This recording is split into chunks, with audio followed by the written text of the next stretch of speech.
If you like the story, you can support the author on Patreon. Link is in the description. Chapter 1. The stench of betrayal hung heavy in the air as he stood, bruised and bleeding, surrounded by the very men he once called brothers. They had turned on him, aligning themselves with the ruthless cartel that sought to dethrone him from his position as a mafia king. But amidst the chaos and treachery, there stood one man, his adopted brother, who remained loyal to the end. He could feel the weight of my gaze as I stepped forward, my eyes burning with fierce determination. Despite the chaos unfolding around us, my presence was a beacon of unwavering loyalty in the midst of betrayal.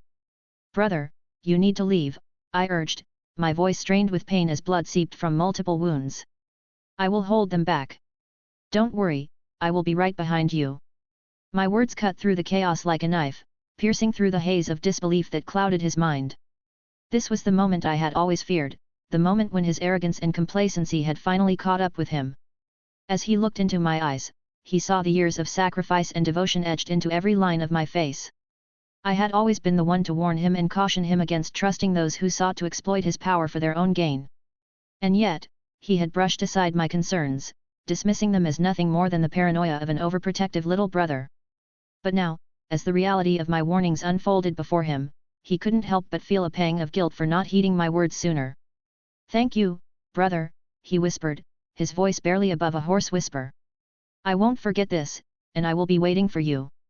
With a heavy heart, he turned and began to retreat, the sounds of gunfire and chaos echoing in his ears as he made his escape. But even as he fled, he knew that his brother's sacrifice would not be in vain. He vowed to honor his bravery, to avenge his wounds, and to reclaim his rightful place as the king of the mafia world. Leaning heavily against a weathered pillar, I clutched at my side where blood seeped through my torn shirt, the metallic tang of it thick in the air. Each breath felt like fire in my lungs, but I refused to succumb to the pain, not when my brother's life hung in the balance. With trembling hands, I reloaded my DMR, the weight of the weapon familiar and comforting despite the chaos raging around me. I had a few magazines left, along with a pair of grenades, but I knew they might not be enough to see me through this ordeal. My tattered vest offered little protection, but it was my resolve that served as my strongest armor. Through blurred vision, I watched as my brother, battered but unbowed, climbed into the armored SUV that I had commandeered to breach the enemy's trap. Relief washed over me at the sight of him escaping, but it was short-lived as a wave of adversaries flooded into the underground parking lot. As I took aim, a goon armed with an RPG emerged from the shadows, his weapon trained on my brother's fleeing vehicle. Without hesitation, I squeezed the trigger, the crack of gunfire drowning out the chaos as the threat was swiftly eliminated. But more enemies poured in, their weapons trained on my brother's escape route. With each shot, I pushed myself beyond the limits of exhaustion, my training kicking in as I moved from cover to cover, picking off targets with deadly accuracy. Tires screeched as vehicles attempted to pursue, only to be met with a hail of bullets from my weapon. I targeted their tires with precision, rendering their escape futile as they skidded to a halt, trapped within the confines of the underground garage. But the cartel boss's fury was relentless, his voice echoing through the chaos as he raged against my interference. "Ross, you fucking bastard!" he spat, his words dripping with venom. "How did you survive? I'll tear you to pieces with my own hands." Amidst the chaos, the enraged voice of the cartel boss pierced the cacophony of battle. His fury reverberated through the underground chamber as he cursed my name, vowing vengeance for the setback I had inflicted upon his meticulously laid plans. Despite the pain coursing through my body, I couldn't help but smirk at his futile threats. I knew that, no matter what he threw at us, my brother and I would emerge victorious. Bound not by blood but by a shared history of survival, we were unbreakable, our bond forged in the crucible of adversity. With each shot fired, with each obstacle overcome, I reaffirmed my vow to protect my brother at all costs. And as the battle raged on, I knew that together we would defy the odds and emerge triumphant, no matter what the future held in store.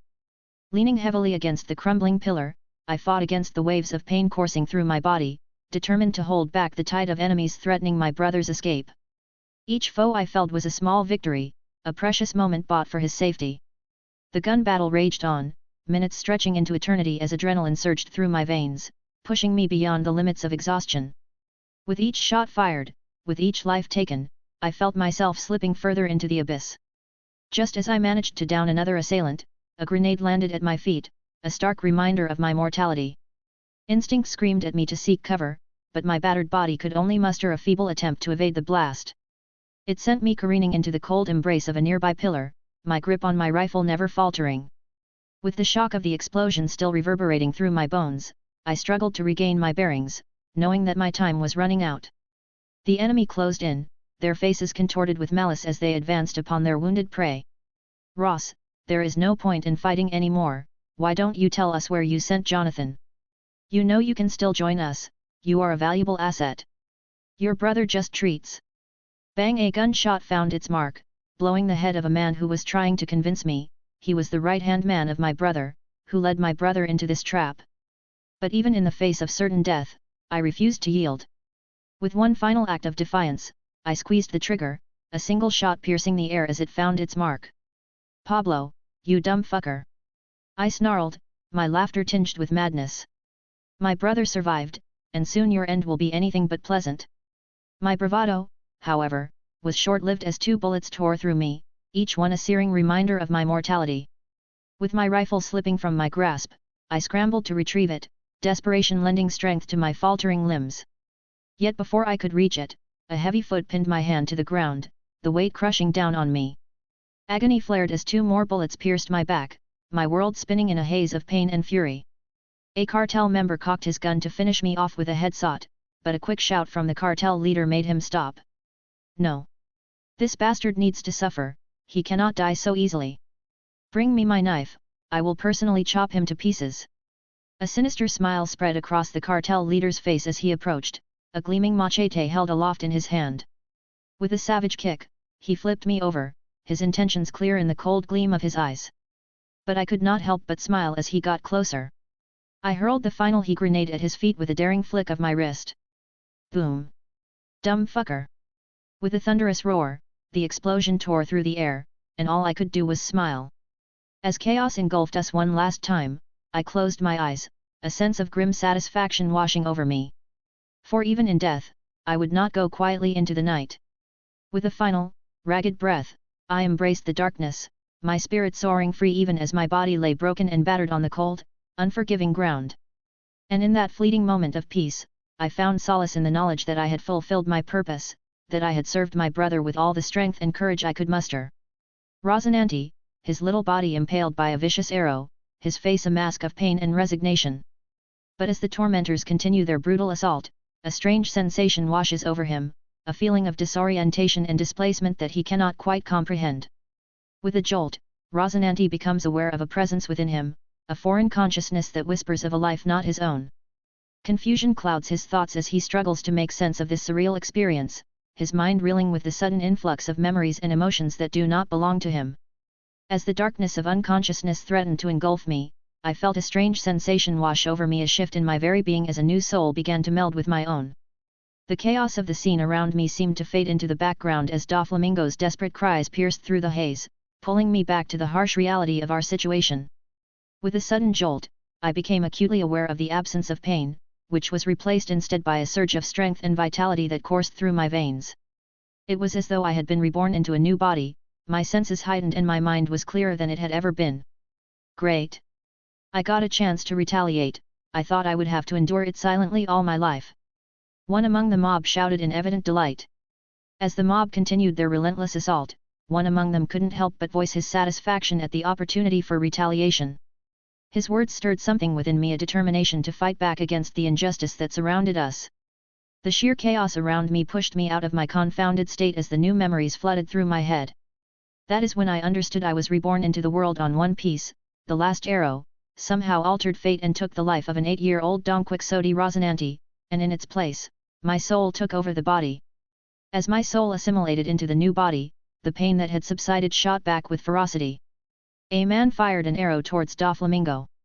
My brother, my soul, instinctively knew that I had to do something, but I was powerless as I was pinned to the wall with 2 arrows piercing through me, and all I could do was instinctively shout. Something deep within me made Doffy feel like Jonathan.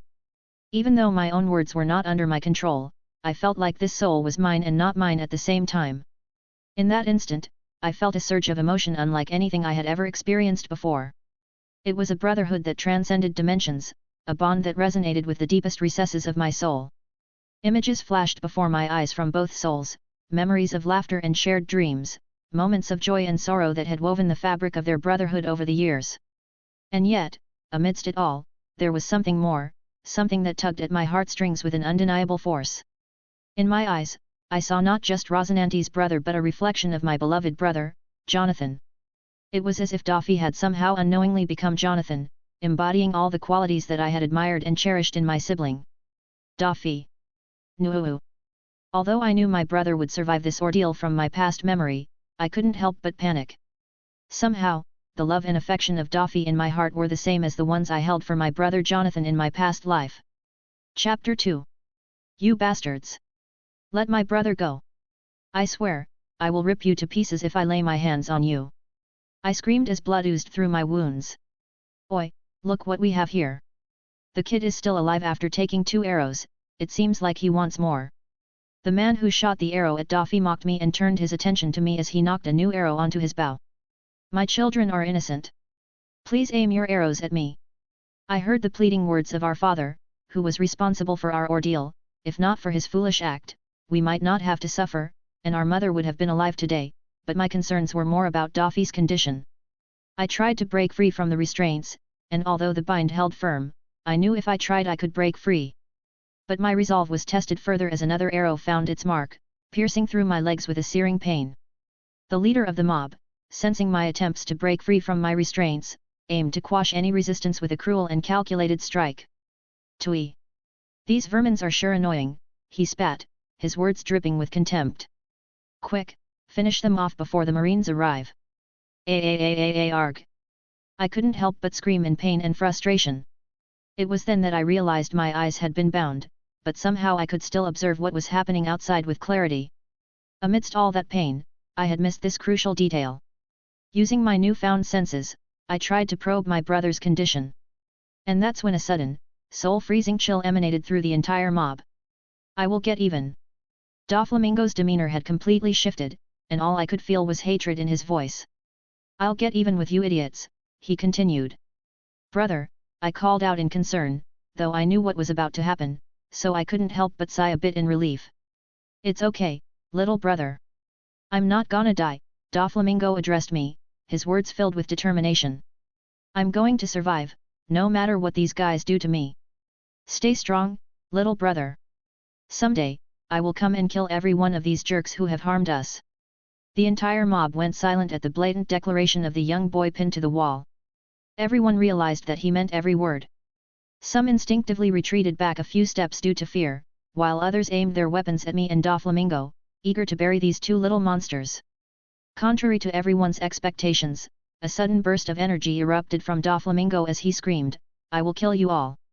A surge of conqueror's haki rippled through the mob, and I could clearly observe, even with my blindfold, how the mob fell like broken twigs. Even our father was knocked out by the pressure. Only myself and my brother Doflamingo remained conscious. Though I had innately awakened my observation haki, the range was not very large. Still, I picked up the life signal of a boy about our age who hid amongst the rubble.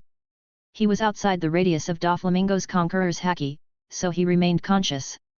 My distraction was cut short as I heard my brother's voice calling out to me in concern. I struggled for quite some time, and despite the pain, I broke free from the binds. I fell almost 20 feet, but I didn't take any damage. I was puzzled, but I related it to the physique in this new world. I struggled towards a sword that now lay on the ground and cut the ropes that bound me. Although I was battered and bruised, I quickly made my way towards Daffy. Brother, wait, let me help you down. I searched among the fallen mob and was luckily able to find an old, tattered pistol. With trembling hands, I took aim, but the experience from my past life didn't fail me. With a single accurate shot, I severed the rope that held my brother to the wall. I rushed towards where my brother fell. His current condition was much better than mine, the only major injury was an arrow, but it was not fatal. I quickly helped Doflamingo out of his binds, and when he undid his blindfold, fatigue caught up to me, and I fell unconscious. As consciousness slowly trickled back into my senses, I stirred from the depths of the weakness that had engulfed me. It felt like I had been sleeping for days, my body wrapped in bandages that hinted at the severity of my injuries.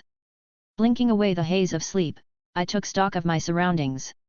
I found myself in a shabby little room, its walls adorned with peeling paint and cracks that snaked across the ceiling. The dim light filtering through a small window cast long shadows, adding to the eerie atmosphere of the unfamiliar place. It was a stark contrast to the luxurious settings I was accustomed to, and I couldn't shake the feeling of unease that settled in the pit of my stomach. "Oh, you are awake?" A voice, strangely high-pitched and tinged with humor, broke through the silence, pulling my attention to the corner of the room. There sat a man, his figure looming large despite the cramped space. His features were obscured by a mask, carved with intricate designs that spoke of a hidden strength. Slowly, I sat up from my bed, every movement sending a jolt of pain through my battered body. As I struggled to orient myself, my eyes met those of the large figure in the corner, and recognition dawned upon me. It was young Pika. Despite the pain, I managed a weak nod of acknowledgement, my mind racing with questions. How did I end up here? And why was Pika, a member of the future Donquixote pirates, in this unfamiliar place? The answers eluded me, buried beneath the fog of uncertainty that clouded my thoughts. As realization dawned upon me, a sense of urgency flooded my veins. If my brother had already encountered Pika and the rest of the crew, he might have departed to confront our father. Though I understood the gravity of such a decision, I couldn't bear the thought of familial blood staining Daffy's hands. Determination fueled my actions as I pushed myself out of bed. "Where is Daffy? Take me to him," I demanded, my voice brooking no room for denial. Even Pika seemed taken aback by the firmness of my tone, though a glimmer of appreciation shone in his eyes for my directness. Pika simply gestured towards the door, and I wasted no time in following him. As we entered the room next door, I spotted Treble sitting on a chair, draped in a black suit. On the table before him rested a peculiar white fruit adorned with swirling patterns, the ito no mi. However, what caught my attention was the empty pistol holster lying next to the fruit. "Where is my brother?" I questioned Treble, who regarded me with a curious gaze. To him, I was merely the younger brother of their future king, lacking in both respect and fear. "Oh, young Daffy has ventured out to administer some punishment," Treble replied casually. "He has chosen to embrace his destiny and take matters into his own hands." With determination coursing through my veins, I wasted no time in leaving the shabby confines of the house behind. Ignoring the pain that still gnawed at my body, I relied on my honed instincts and activated my observation haki to its fullest extent, allowing it to guide my search for my brother. Every step I took sent a jolt of pain through my weary frame, but I pushed through, driven by the urgency of finding Daffy before it was too late. My senses heightened, I scanned the surroundings with acute focus, scrutinizing every shadow and sound for any trace of my brother's presence.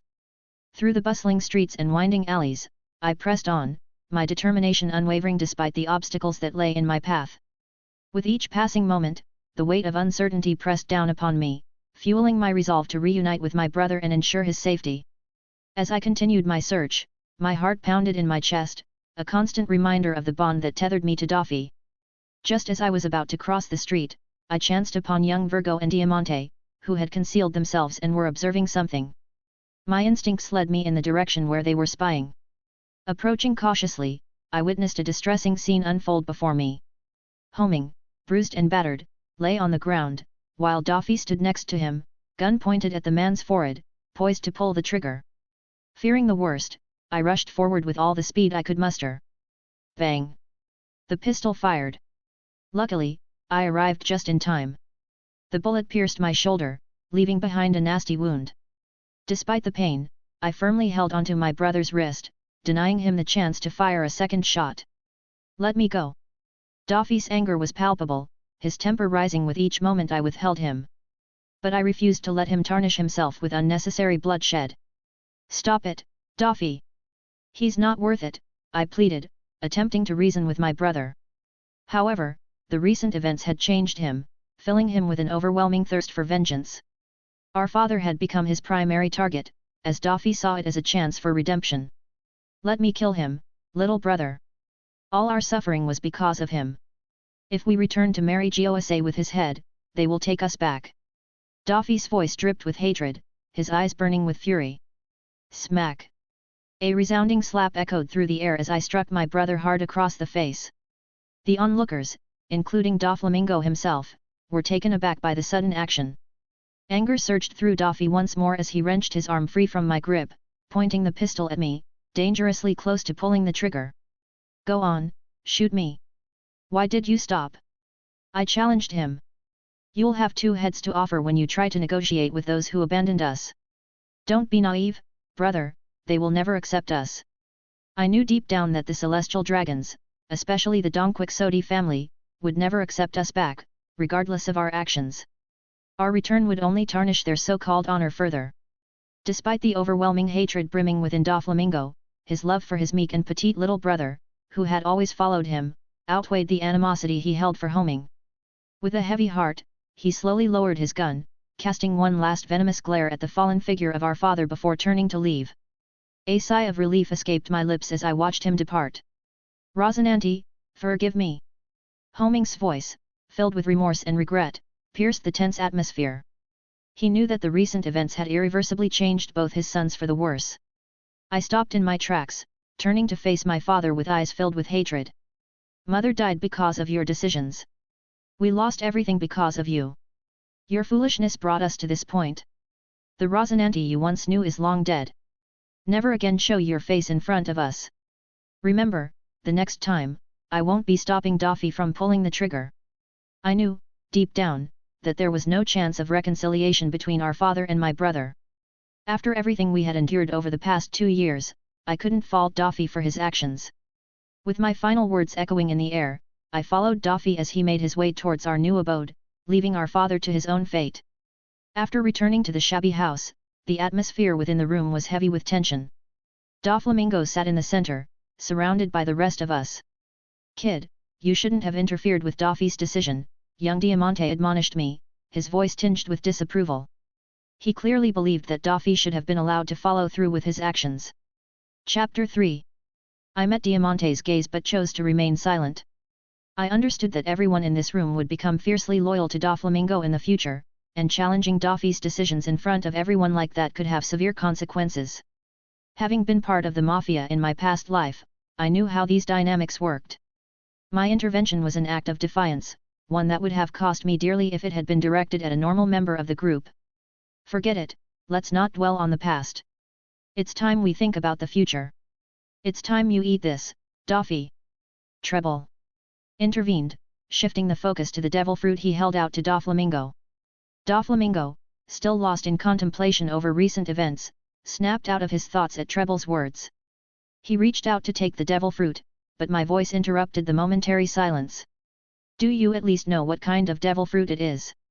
I questioned, causing both Doflamingo and Treble to pause, confusion evident on their faces. Brother, let's set aside the matter of devil fruits until we can get our hands on a devil fruit encyclopedia. Don't rush to eat a devil fruit. I advised my brother, though I could sense the disappointment in Treble, Diamante, and Pika's expressions. They had likely put in considerable effort, possibly even staking their lives, to acquire this rare treasure. Devil fruits were scarce commodities, even in the treacherous waters of the New World. Rosinante, devil fruits are super rare. Eating one will make Daffy instantly stronger. Don't you want your brother to become strong? Treble pressed, acknowledging the truth in my words while urging for immediate action. However, I knew the fruit before us, the string fruit. Though there was a saying that there were no weak devil fruits, in my eyes, this particular one was not worthy of my brother. Before committing to it, I needed to confirm if my knowledge of the canon held true. If so, as an avid fan of One Piece, I had knowledge of undiscovered devil fruits, some of which were Logia types. To fulfill my brother's dream, we needed strength enough to challenge even the world government, which had held power for centuries. My little brother is right. If I want to fulfill my ambitions, I cannot settle for mediocrity. Treble, keep the fruit safe until we can acquire the encyclopedia. But before anything else, I want to personally go to Mary Geoise and uncover the truth, Doflamingo declared, his words resonating with determination. Deep down, he still harbored hope that the celestial dragons would welcome them back, absolving them of their father's mistakes. Daffy, you can't be serious. Going back there will simply spell your doom. You are no longer part of the celestial dragons. They wouldn't hesitate to remove you from the equation for convenience's sake. Treble sprang up from his seat, urgency evident in his voice as he tried to persuade my brother to change his mind. It was clear that despite their recent allegiance to Doflamingo, they still believed in and cared deeply for him. No, I want to go. No matter what, the blood of the Dongquixote family runs through my veins. They simply cannot deny me my birthright, Doflamingo stated firmly, his celestial dragon upbringing still influencing his mindset. He believed that a single word from him could move the world. Understanding what motivated my brother's decision, I couldn't let him walk willingly into the lion's den. I wanted to ensure that even if his request was denied, we would have a chance to retreat from Mary Geoise unscathed. My knowledge of the canon might give us an edge, so I immediately began formulating plans in my mind. Young master, if that's the case, then let us follow you to Mary Geoise. If something untoward happens, at least we can try to get you out safely, Diamante suggested, aware of the dangers that lay ahead on this journey. No, it's better if it's just me and my brother making the trip. If I'm not mistaken, our visit will be short, and we'll soon return. We'll need you guys here to help us if things go awry up there, I countered, rejecting Diamante's suggestion. I knew it was better to keep our small force hidden, ready to facilitate our escape if necessary. Doflamingo was surprised by my sudden assertiveness, but he realized that the recent hardships we had endured had changed me for the better. He understood that his once meek little brother wouldn't survive in this cruel world unless he adapted. But Treble began to protest, but a glance from Doflamingo silenced him. Doffy signaled for me to continue, placing his trust in me as his last blood tie. Do you guys have any transponder snails on hand? I inquired, turning to the three future executives.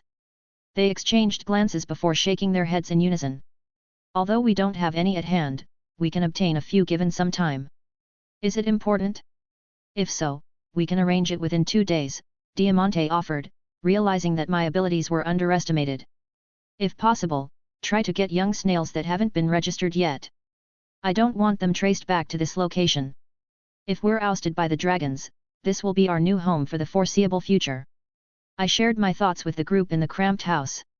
Virgo had stood beside Doflamingo throughout the meeting, resembling a loyal bodyguard. I made a mental note to ensure that everyone's fate would change. Though I couldn't fulfill my brother's wish in the last life, I was determined to make it happen in this one. If history were to go unaltered, I knew my brother would be denied by the celestial dragons, and the people around me would become the foundation of the future Don Quixote family. Although I was not averse to the actions my brother took in the canon, except for a few, I knew they were weak, pitifully weak. At best, they could be called minor antagonists in a major arc. But with my intervention, I wanted to change all that. I aimed to subdue the world and crown my brother the king of the world. To achieve that, we needed power, fame, wealth, and, most importantly, strength to vanquish anyone who defied us. I also wanted to ensure that my brother didn't repeat the same mistakes in the world I only knew as fiction. Currently, in the family, we only had Treble as the sole devil fruit user, and we had the string fruit in stock, but we set it aside for the time being. Now that I was in this new body, my soul was a blend of Ros and Rosinante, and I had found a balance between the two souls. I stood up to make the necessary arrangements, but Pika stood up and stopped me, indicating that I should just let him know what was needed. He, like Virgo, had kept silent throughout the meeting. I quickly shared my plans with the rest, and we ironed out the details, further polishing the plan. Treble, known for his intellect, couldn't help but praise me for my plans, and Diamante and Pika left to carry out the preparations. Within a week, all our preparations were set. It was decided that Diamante would accompany us to the Red Port in the North Blue as an added layer of security. Virgo chose to follow my brother, even when asked to stay back, so it was decided that he would accompany us until the Red Port. Young Diamante and 3 children boarded the little caravel that we had taken from a group of small-time pirates. The size of the craft was perfect for our mission, and we had provisioned ourselves well enough to reach the Red Port comfortably without any stops in between. Treble had also acquired 2 pairs of young transponder snails, providing one each to Doffy and Diamante. As we set sail towards Mary Geoise, Doffy was patiently looking forward to his chance at redemption, but I held no such hope. Instead, I dedicated the time towards my training, understanding that in this world, without enough strength, we would be nothing but bugs waiting to be crushed at any time. Here, young Master Ross. Virgo handed me a strip of black cloth. I had specifically asked for his help in my training. I blindfolded myself and tossed an iron rod towards Virgo. Hit me, Virgo, I requested, asking him to strike me with the iron rod. Doflamingo, by my side, although distracted, was eyeing my actions curiously. Even Diamante was observing my antics as the sea was calm and the winds were steady. Are you sure about this, young master? Although Virgo asked me the question, his gaze was directed at Daffy, who had now turned his complete attention towards my action. With a nod from my brother, Virgo launched a quick overhead strike. As if by magic, before the attack could connect, I sidestepped, dodging the incoming attack completely. Virgo was confused for a second, and he couldn't help but scratch the back of his head. Again, Virgo, but a bit faster this time. You are as slow as a snail. Even my grandmother can swing the rod better, and don't stop this time, I taunted. As I dodged the first attack, I understood that somehow my transmigration had spiked the mediocre talent of the original host, and the observation haki had already crossed the threshold of the reaching a unprecedented stage. Suddenly, Virgo turned serious at my blatant mockery and unleashed a barrage of attacks. He swung each strike with ferocity, and the more attacks I dodged, the more frustrated he became. I observed as his face turned ugly because he couldn't perform in front of Daffy. Daffy was already standing in sheer excitement, seeing how his young brother was dodging all these attacks blindfolded. Only Diamante, a failure who couldn't survive the new world, understood the true significance of my actions. After a few minutes of aggressive swinging, Virgo fell to his knees, defeated. He was huffing and puffing, trying to land a hit on me while I casually dodged each attack. Although I looked relaxed on the outside, I knew internally that I was struggling to keep my observation haki continuously for a few minutes. If I wanted to be a true powerhouse in the future, I knew that I needed to hone my haki to a stage where it was as simple as breathing. As Virgo fell, my brother rushed forward to check if he was all right. Little brother, what was that? What kind of trick was that? You dodged every single attack blindfolded for the past few minutes. Daffy wanted to know exactly what technique I used, and if possible, he wanted to learn it too. That, Daffy, is one of the 3 haki powers inherent to human beings, known as observation haki. It is a form of haki that grants the user a 6th sense, allowing them to sense the presence, strength, and emotions of others, as well as gain limited precognitive abilities when trained to the extreme. However, it was Diamante who answered first. Young Diamante had still not recovered from his shock at my display of observation haki prowess. Although he had come across haki users during his short time in the New World, he had never heard of anyone mastering observation haki to such an extent at such a young age. Diamante, is there a way to learn it? I want to learn this if it's possible. Daffy wanted to grow strong, and his interest in haki showed that. But Diamante's answer only gave him disappointment. Daffy, though it's rumored that there are ways to train in 2 types of haki, I am not aware of it. Even I am not trained in haki yet. Diamante couldn't help but put down his head in shame because he couldn't provide what Daffy had asked for. Daffy clenched his fist and gritted his teeth in frustration, disappointment etched on his face. Daffy, it's not a surefire method, but I can think of a crude way to help us train in observation haki, I interjected, sharing my opinion. If the Donquixote family wanted to reach the pinnacle, then we needed to master haki, as in the One Piece world, haki reigned supreme, even devil fruits could not match their importance. Chapter 4. Rosinante, you don't mean. Diamante quickly caught on to the crude method of training that I was referring to as I held the rod and blindfold in each hand. Both Virgo and Daffy were confused, but my wide grin made them sweat as if they were going to experience hell. The time until we reached the Red Port was simply hell on the little caravel. Even Diamante was not spared from the training regimen. At first, he did not believe that the famed haki could be unlocked in such a crude manner. However, after a week of repeated beatings with a wooden pole, both Virgo and my brother showed signs of instinctively dodging a few attacks. As time passed, both Virgo and Daffy started dodging even more hits. This excited Daffy so much that he made Diamante go through the training regimen as well. As a young teen who had missed the best time for training, according to his little brother, all 3 kids simultaneously struck while Diamante was blindfolded to increase the intensity and help Diamante awaken observation haki faster.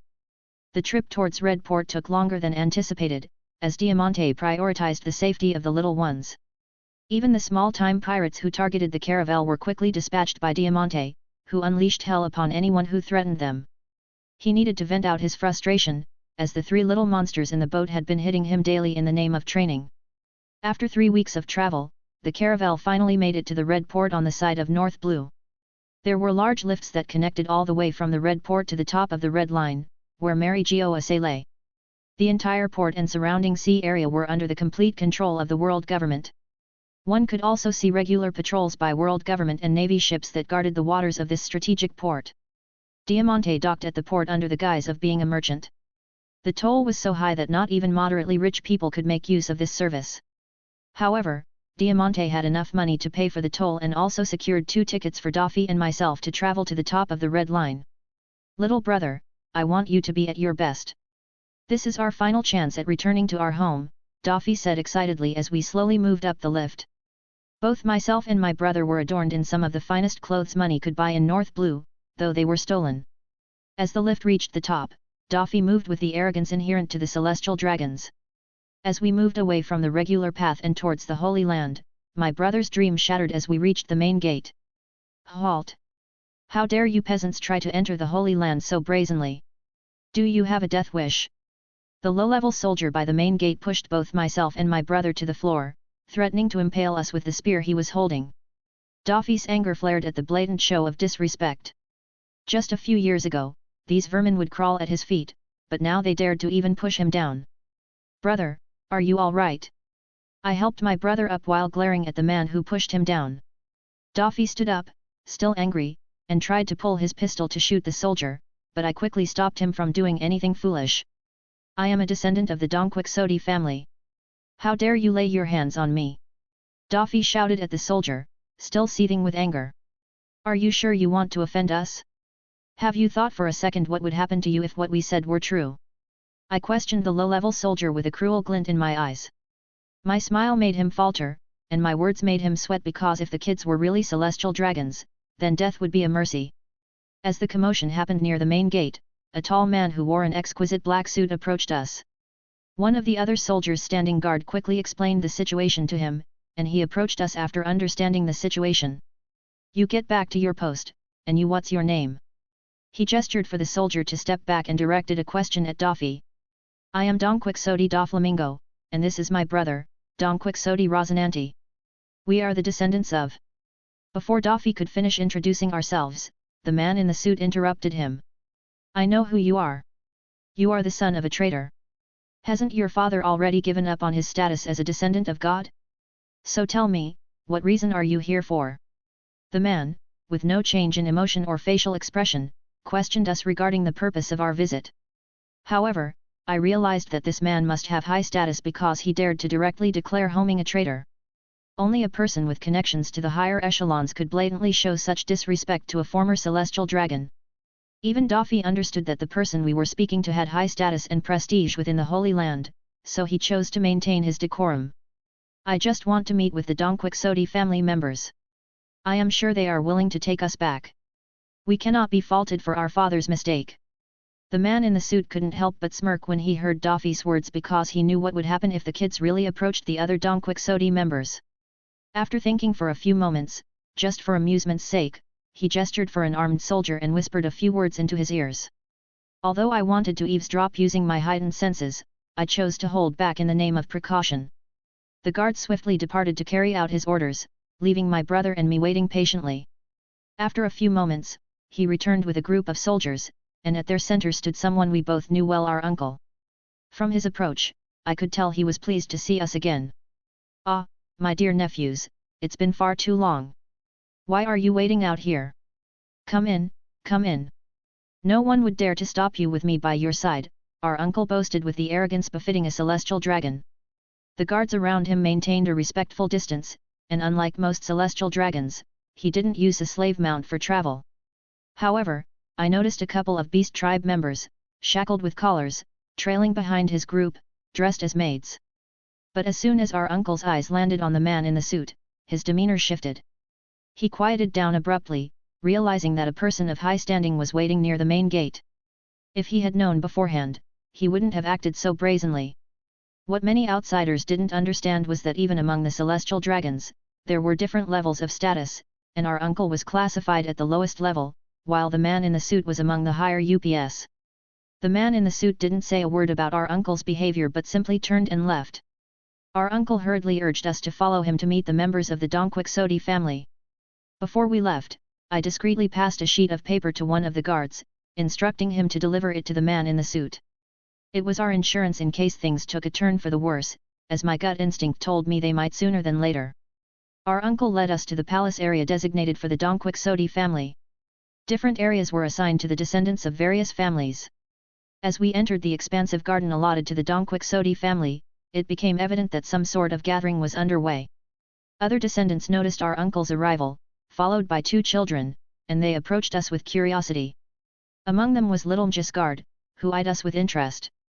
It had been years since we left Mary Geoise, and he must have forgotten about us. "Father, are they our new slaves? Can I brand them personally?" One of the children standing next to their parent couldn't resist asking, their curiosity reflecting the mindset of many children at Mary Geoise, where slaves were treated like toys, and the more they had, the happier they were. Our uncle couldn't help but panic a bit, and Daffy stood in front of me defensively, trying to protect me, his hand subtly resting on the pistol tucked behind his back. "Ahem, these are my nephews, descendants of our Donquixote bloodline," our uncle quickly interjected, gesturing for Daffy to introduce himself. Daffy stepped forward confidently to introduce himself, but before he could utter a word, his dream was shattered. A half-eaten pie splattered right across his face, catching us all off guard. I was too slow to react, and the contents of the pie stained my brother's new clothes. "Too, aren't they the spawns of that traitor homing? What are they doing here on the Holy Land?" One of the descendants questioned me in disdain, spitting on me as he spoke. The faces of most adults in the gathering turned ugly at the revelation of our father's identity. Daffy's anger flared, his veins popping, as he witnessed the man insulting me by spitting on me. Meanwhile, the guard I had assigned the paper to had caught up to the man in the suit and handed over the paper. The man superficially glanced at it at first, but as he read further, his expression grew increasingly serious. Without hesitation, he hastened towards the interior of the castle, where the elders resided. If what was written on the paper was true, the elders needed to be notified immediately.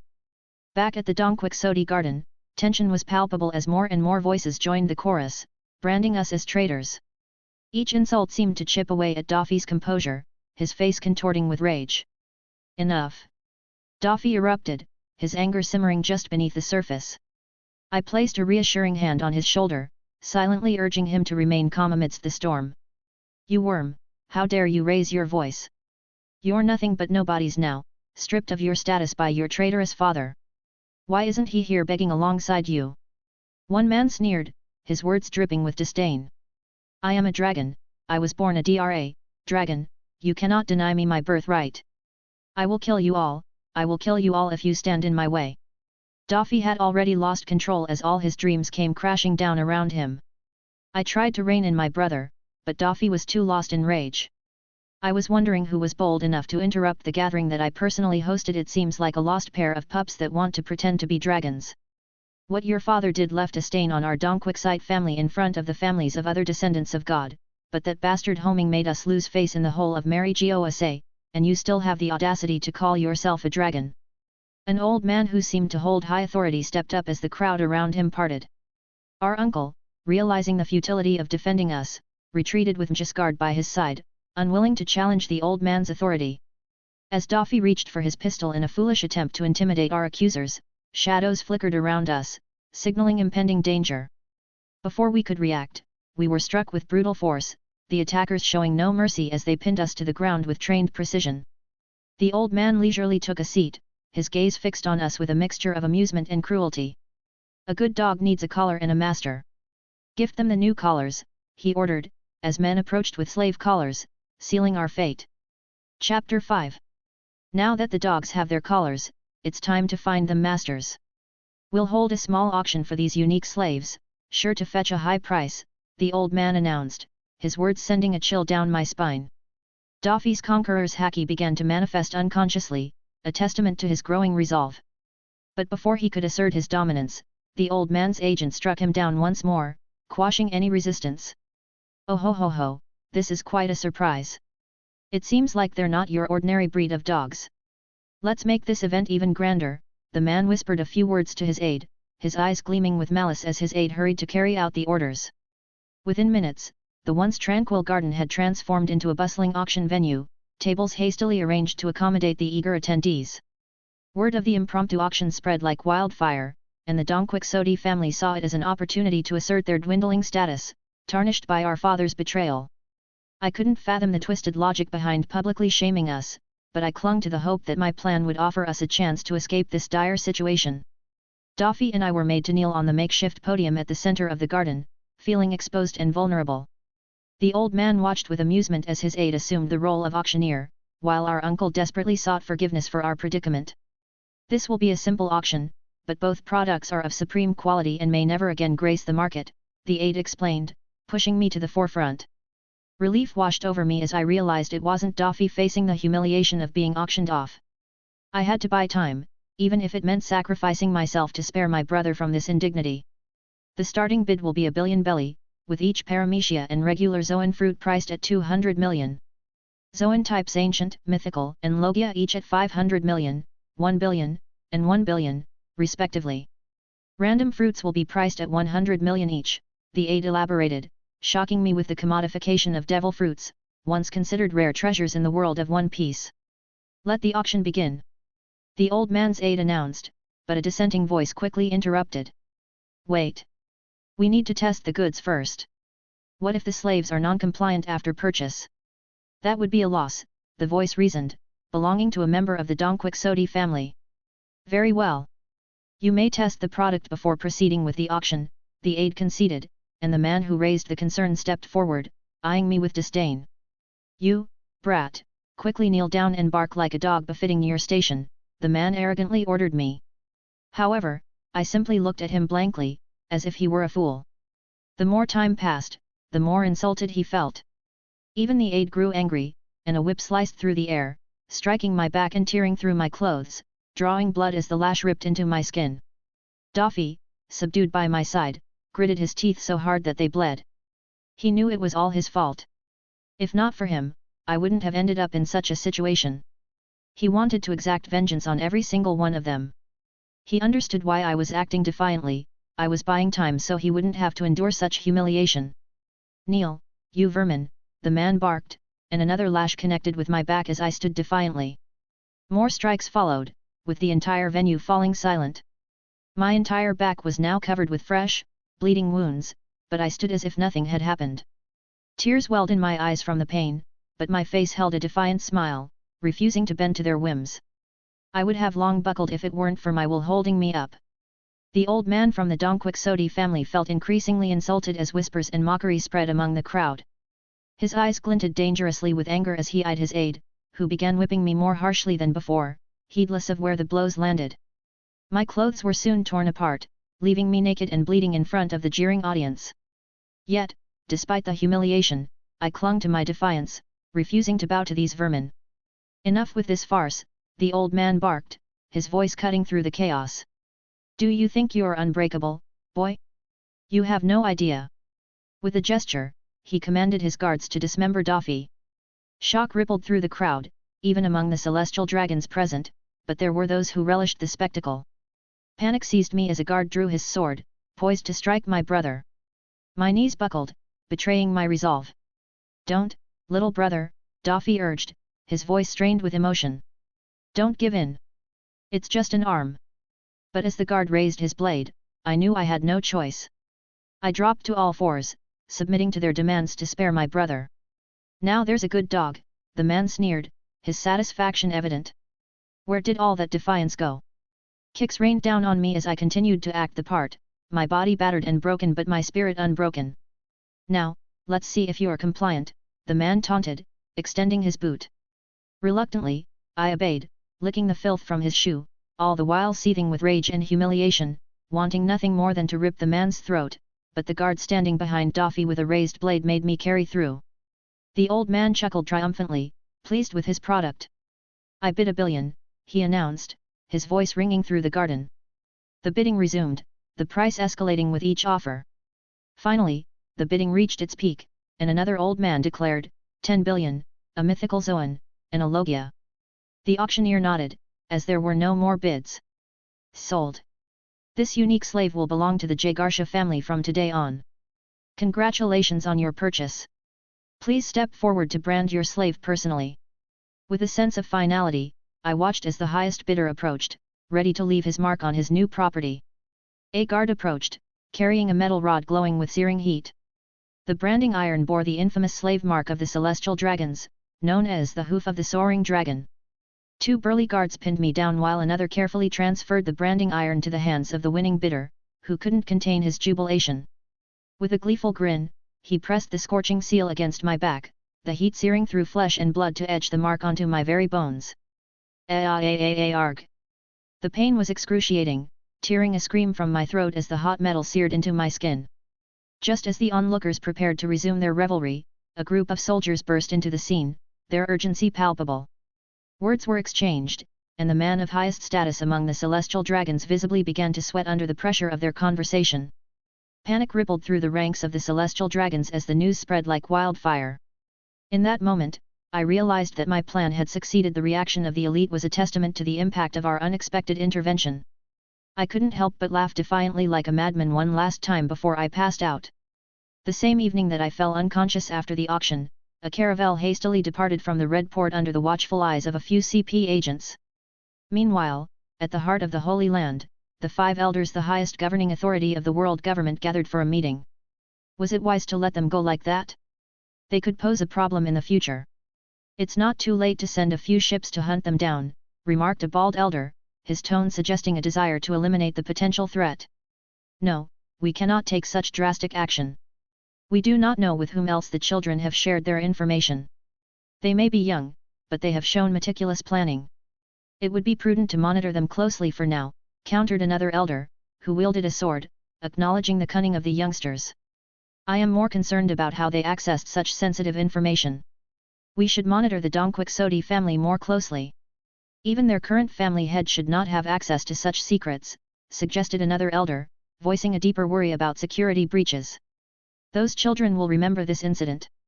They are promising seedlings, a rarity even among our own descendants. If only Homing hadn't acted so recklessly, the swordsman elder mused, acknowledging the potential of the young escapees. What if they do remember? At most, they will be a minor inconvenience. Let us move on and discuss the matter of the vacant admiral position. We have promising recruits from last year, showing immense potential. We should nurture them and, if necessary, provide them with suitable Logia devil fruits from our collection, diverted the final elder, shifting the focus to the development of the Marines. When I finally regained consciousness, I found myself in a small cabin, with Daffy sitting patiently by my side, his eyes still stained with tears but a glimmer of relief shining within them as I opened my eyes. He didn't say much, and I could sense the weight of guilt he carried for my suffering and humiliation. I didn't want to reopen his wounds, so I kept my words soft. How long? How long was I out? I whispered, just loud enough for him to hear. 3 days. We left Mary Geoise on the same day, Daffy replied, his voice carrying a mixture of exhaustion and determination. Your plan worked flawlessly. I was called to meet the elders, but they realized we had backup plans in case of capture. They had no choice but to let us go. But I'm certain they're wary of us, especially you. I've already arranged for us to move to the island of Downs as an added precaution. As I sat up, I noticed that most of my wounds had healed, leaving me bandaged like a mummy. Yet, the mark on my back still stung, whether from physical pain or the memories it invoked. I couldn't tell. It's all right, Daffy. We knew something like this could happen. We should be grateful we made it out in one piece. And it's not like we're not going to make them pay someday, I reassured him, hoping to alleviate his guilt. At the mention of payback, Daffy's head lifted, his eyes filled with resolve and a burning hatred. In that moment, I realized that the Daffy before me was no longer the same as the one from the canon. This Daffy held a fierce determination to dominate the world and exact vengeance upon all who defied us.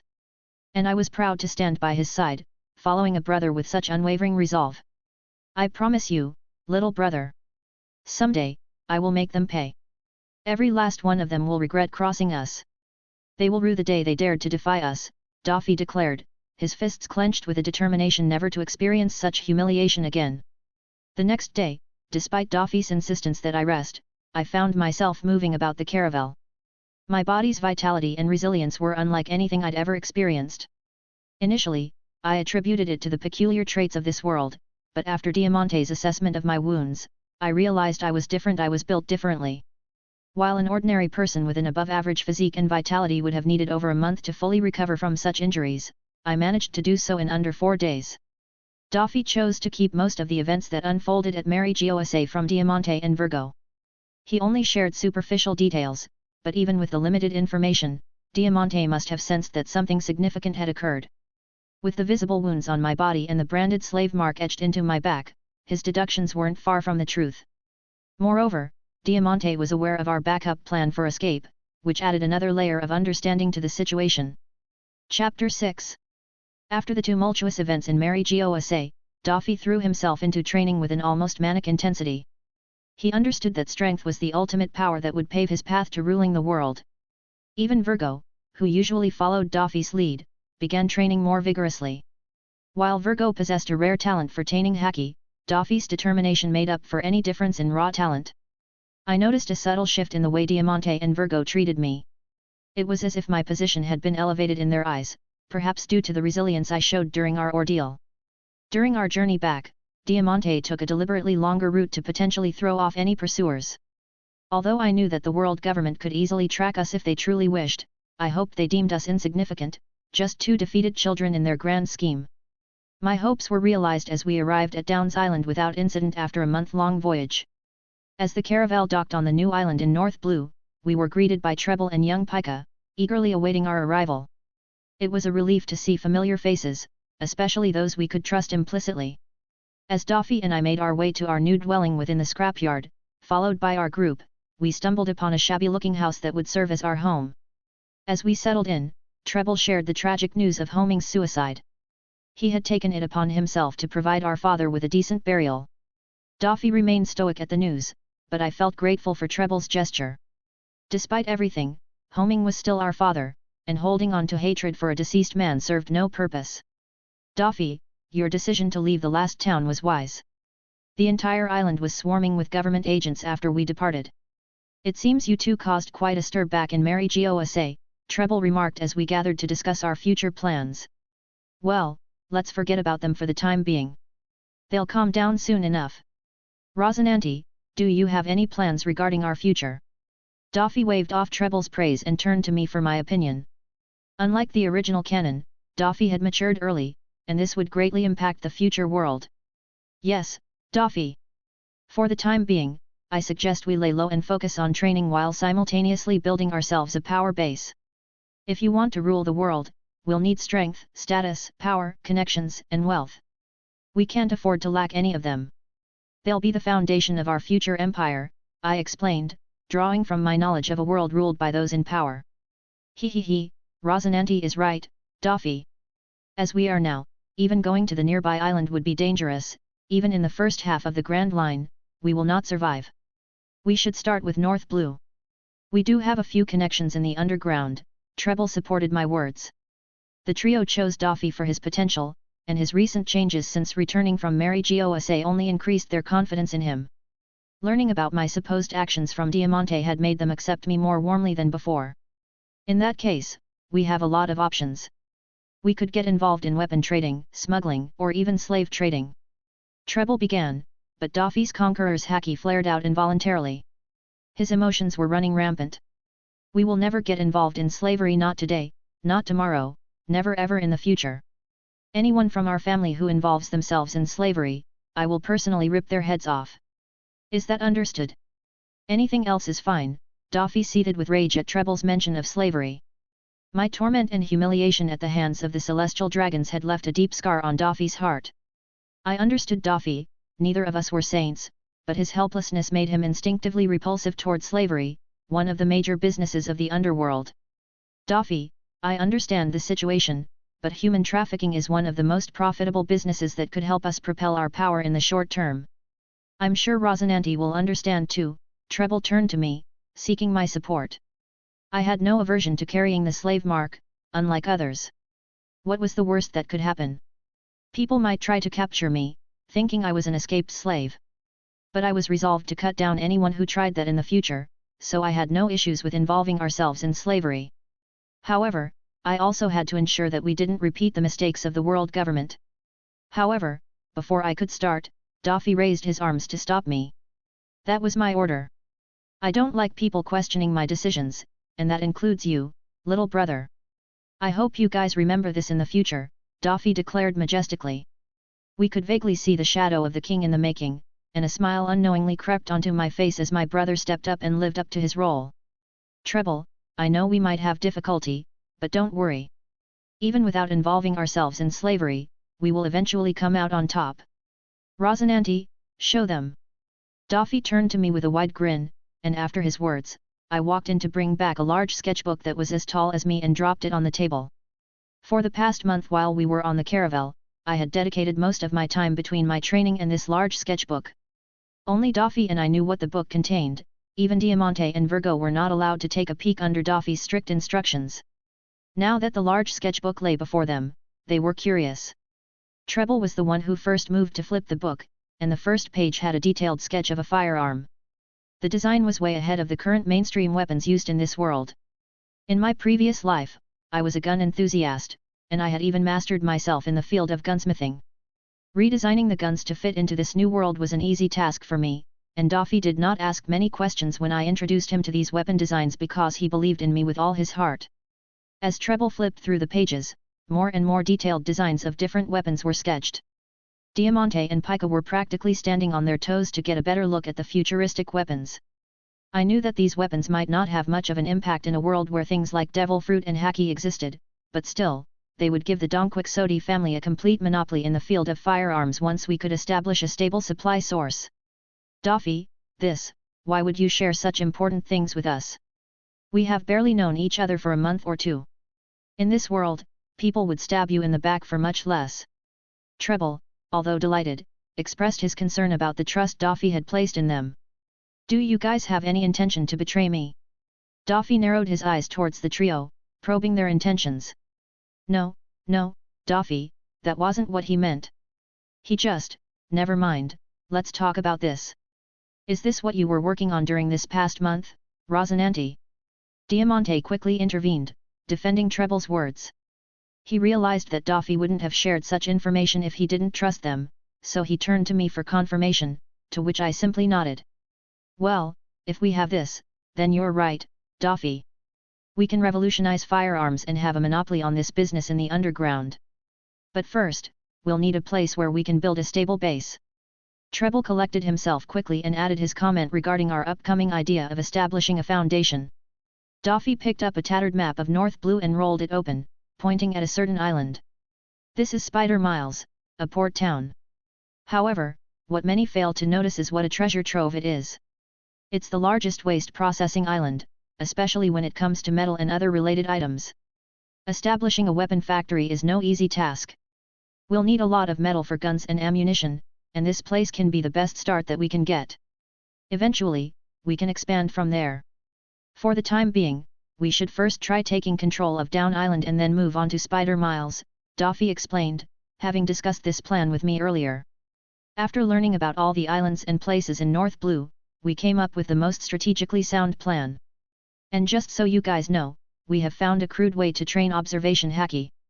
So both of you will start training from today, and both of you will help me build a base. Daffy pointed at Treble and Pica, while Diamante visibly flinched because he knew what kind of crude method Daffy was referring to. As for you, Diamante, you will accompany my brother to East Blue. We have the location of a certain Logia-type devil fruit, and it's your duty to retrieve it. And remember, now that you are my family, I will provide you with the best, so do not rush to eat devil fruits. With the information that I have at hand, in the future, we will have quite a few rare devil fruits. As for the string fruit, we will find someone worthy of it, don't worry, Daffy explained. Our first target was the flame fruit, Mara Mara no Mi. Although I realized this might be an alternate universe and everything has changed since I came into this world, my gut instinct told me to check out these locations because, if I was right, our family would come into possession of quite a few rare devil fruits, especially the Logia types and mythical zoans. When I shared the information about devil fruits earlier, Daffy never once questioned the source of the information, he simply chose to believe my words resolutely. I knew that going after the lightning fruit, Goro Goro no Mi, was not feasible with our current standards because the only way to reach Sky Island was either through the Naka upstream or the summit of the High West. So, I had only shared most of these details with Daffy, and for the time being, I would only trust him with these specifics. As the days passed, we grew more accustomed to our new life on Downs Island. While I had initially planned to journey to Sixes Island, I wasn't in a hurry. My priority was to first secure control over the entirety of Downs Island before venturing out to procure the flame fruit. I knew that the fruit wasn't going anywhere, so I prioritized securing our home base first. During this time, I developed a keen interest in swordsmanship. Diamante personally took me under his wing, training me in the basics of swordsmanship. He was pleasantly surprised at how quickly I absorbed his teachings and began to boast about my progress to Daffy. However, Daffy didn't show much interest in swords, so Diamante intensified my training, pushing me to my limits every time we practiced. Today, we'll focus on the basics, Diamante began, his voice carrying authority. Footwork, balance, and precision are the foundation of swordsmanship. Master these, and you'll be one step closer to becoming a formidable swordsman. I nodded in understanding, my eyes fixed on Diamante as he demonstrated the proper stance. His movements were fluid, and each step was deliberate and purposeful. With measured breaths, I mirrored his stance, feeling the muscles in my legs tense as I adjusted my position. Good, Diamante praised, his voice encouraging. Now, let's start with some simple strikes. He guided me through a series of basic strikes, emphasizing the importance of timing and control. With each swing of the blade, I focused on maintaining balance and precision, the rhythm of our movements echoing across the training ground. Chapter 7. As the training session progressed, Diamante introduced more advanced techniques, pushing me to refine my skills. We practiced parrying and counterattacks, the clash of our blades ringing out like a symphony of steel. Despite the physical exertion, I was fueled by a sense of exhilaration, with each strike bringing me one step closer to mastery. Sweat glistened on my brow as I pushed myself to the limit, determined to prove myself worthy of Diamante's tutelage. Time flew by, and our first major clash occurred a month after settling down on Downs Island. We encountered a local pirate group that had control over the entire island. It was hardly a clash, more like a one-sided massacre. Despite our youth, our recent training paid off, while the pirates were just your average thugs. I didn't even bother to ask for their group's name. They were a ragtag bunch who relied on sheer numbers, boasting nearly 200 members. Who are you guys? Why are you attacking us? We have no quarrel with you, this must be a misunderstanding, the supposed leader of the group pleaded, cornered in a shabby tavern where he had been enjoying his drinks. Now, he was missing a limb, which had been severed earlier when he aggressively raised his blade and pointed it toward Daffy and mocked him. More than 20 corpses lay within the shabby tavern, all once belonging to the little pirate group. Daffy leisurely walked and sat down on a chair and observed the man without responding to his pleas. The pirate leader was stalling for time, and I knew he was waiting for the rest of his pirate gang to gather to try and confront us with numbers, but the poor fellow had no idea that his fate had already been sealed. It was then that Daffy said, I really didn't want to shed much blood while settling down on this island. We simply cannot afford to have any disruptions to our plans. Daffy's tone was calm, almost indifferent, as he surveyed the scene before him. The pirate leader's eyes widened in fear as he realized the gravity of his situation. Please spare me. I'll do anything, just let me go. He pleaded, desperation creeping into his voice. Daffy's expression remained unchanged, his gaze unwavering.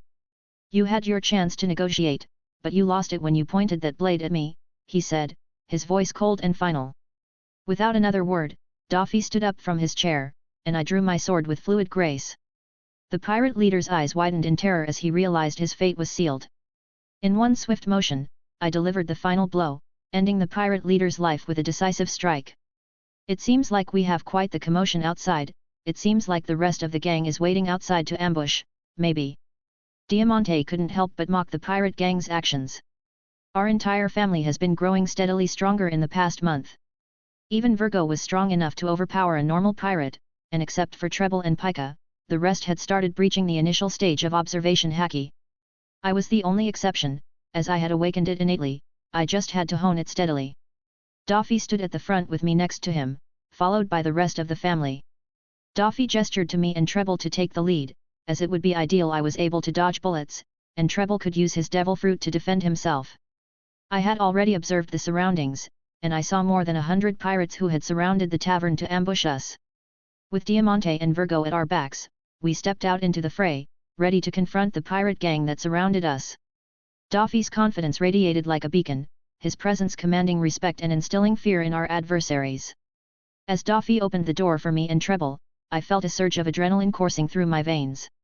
With my blade drawn, I charged forward, my senses heightened by the rush of battle. Bullets whizzed past me, but I moved with preternatural speed and agility, dodging and deflecting each projectile with ease. The rooftop snipers posed a significant threat, their vantage points granting them clear shots at our exposed positions. But with my observation haki flexed to its current limit, I anticipated their moves, sidestepping their attacks and redirecting their gunfire back at them with deadly accuracy. As I closed in on the first enemy, I could feel the weight of my blade in my hand, its edge eager to taste blood. With a swift upward slash, I severed the pirate's jaw, his agonized scream drowned out by the cacophony of battle. The pirates, faced with the sudden onslaught, faltered in their resolve. Their attempts at drawing melee weapons proved futile against my lightning-fast strikes. With each adversary I dispatched, their ranks grew increasingly panicked, their fear palpable in the air. Meanwhile, Treble stood steadfast at Daffy's side, his devil fruit powers poised to defend our leader against any potential threats.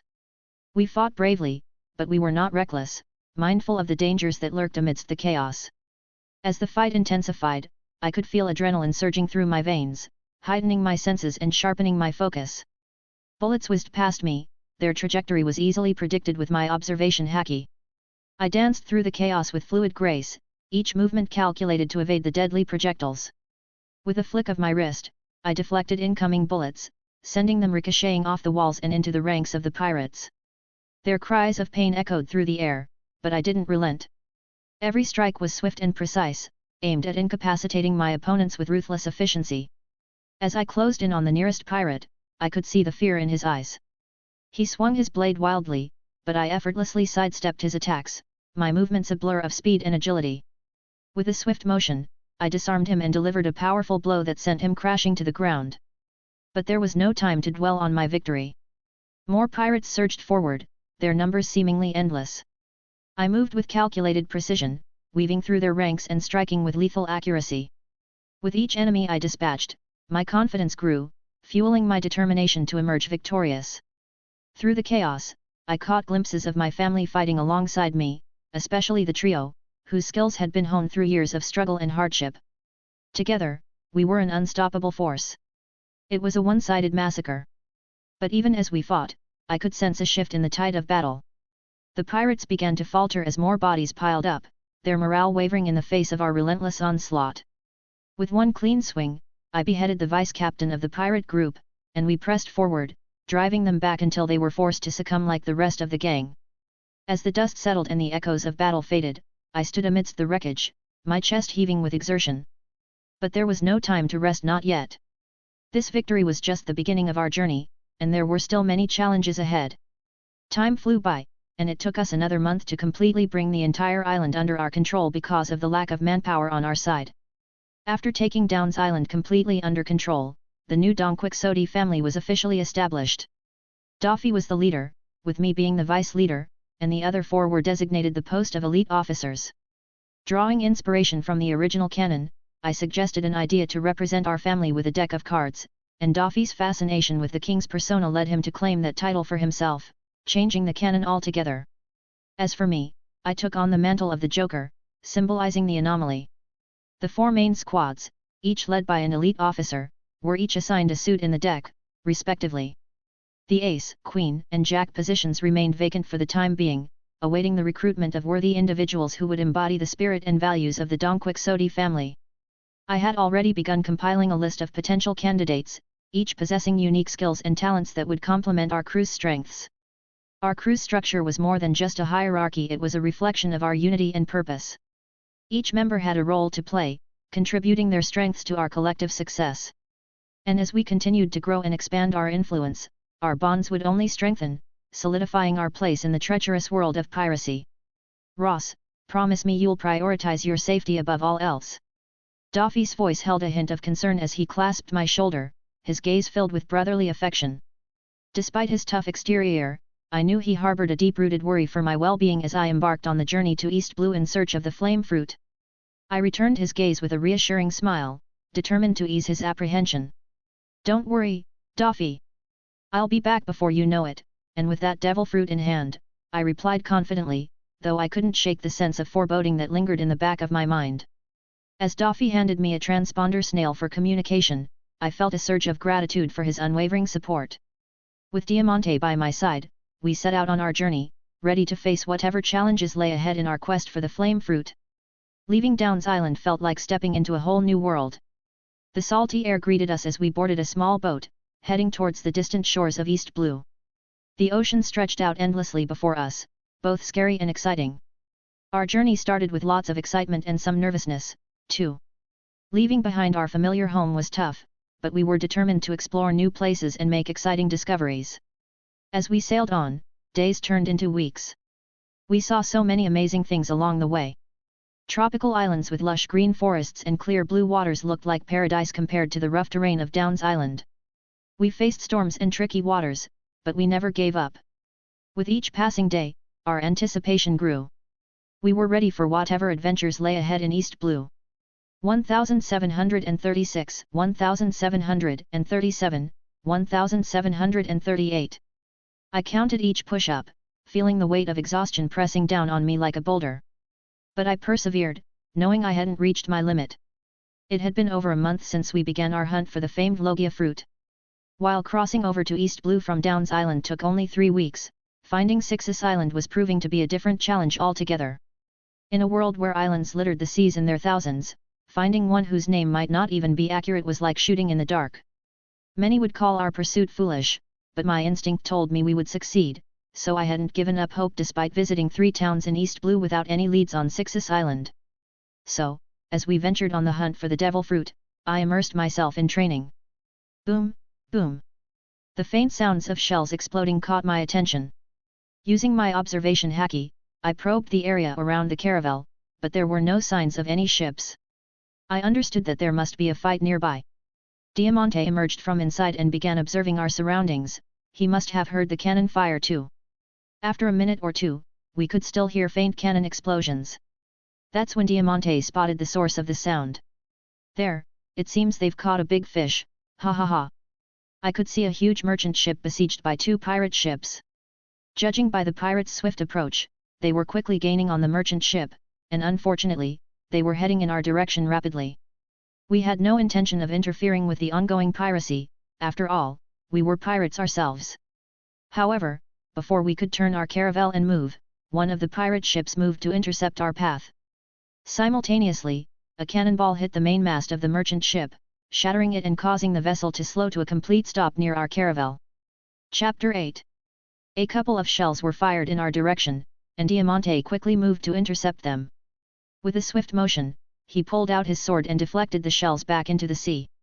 It was clear that these pirates considered us their prey, but they were sorely mistaken.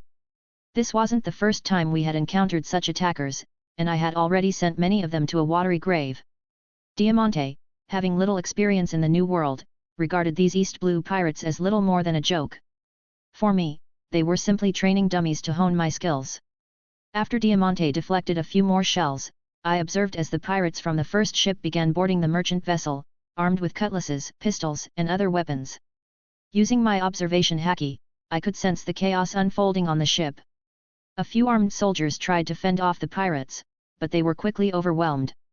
Amidst the screams and threats, it was clear that the situation on board was dire.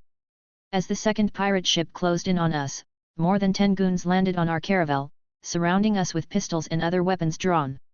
"You're lucky to have avoided our cannon shots," a man close to 3 meters tall announced, jumping from the pirate ship with a massive 2-sided battle axe in hand. "But your luck ends here. We are the infamous Red Scorpion pirates of the East Blue. Surrender peacefully if you know what's good for you." Before he could continue, Diamante interrupted him. "If you value your lives, I suggest you leave this boat immediately. We don't take kindly to strangers aboard. I'm offering you this courtesy as fellow pirates, so don't push your luck." "Ha ha ha ha ha, look here guys, a little kid and a teenage clown calling themselves pirates," the tall man mocked, his voice dripping with arrogance. Then, he abruptly stopped. "Do you two really know what it means to be pirates? Do you hear that scream, kid? Those aren't screams, but music to the ears of a real pirate."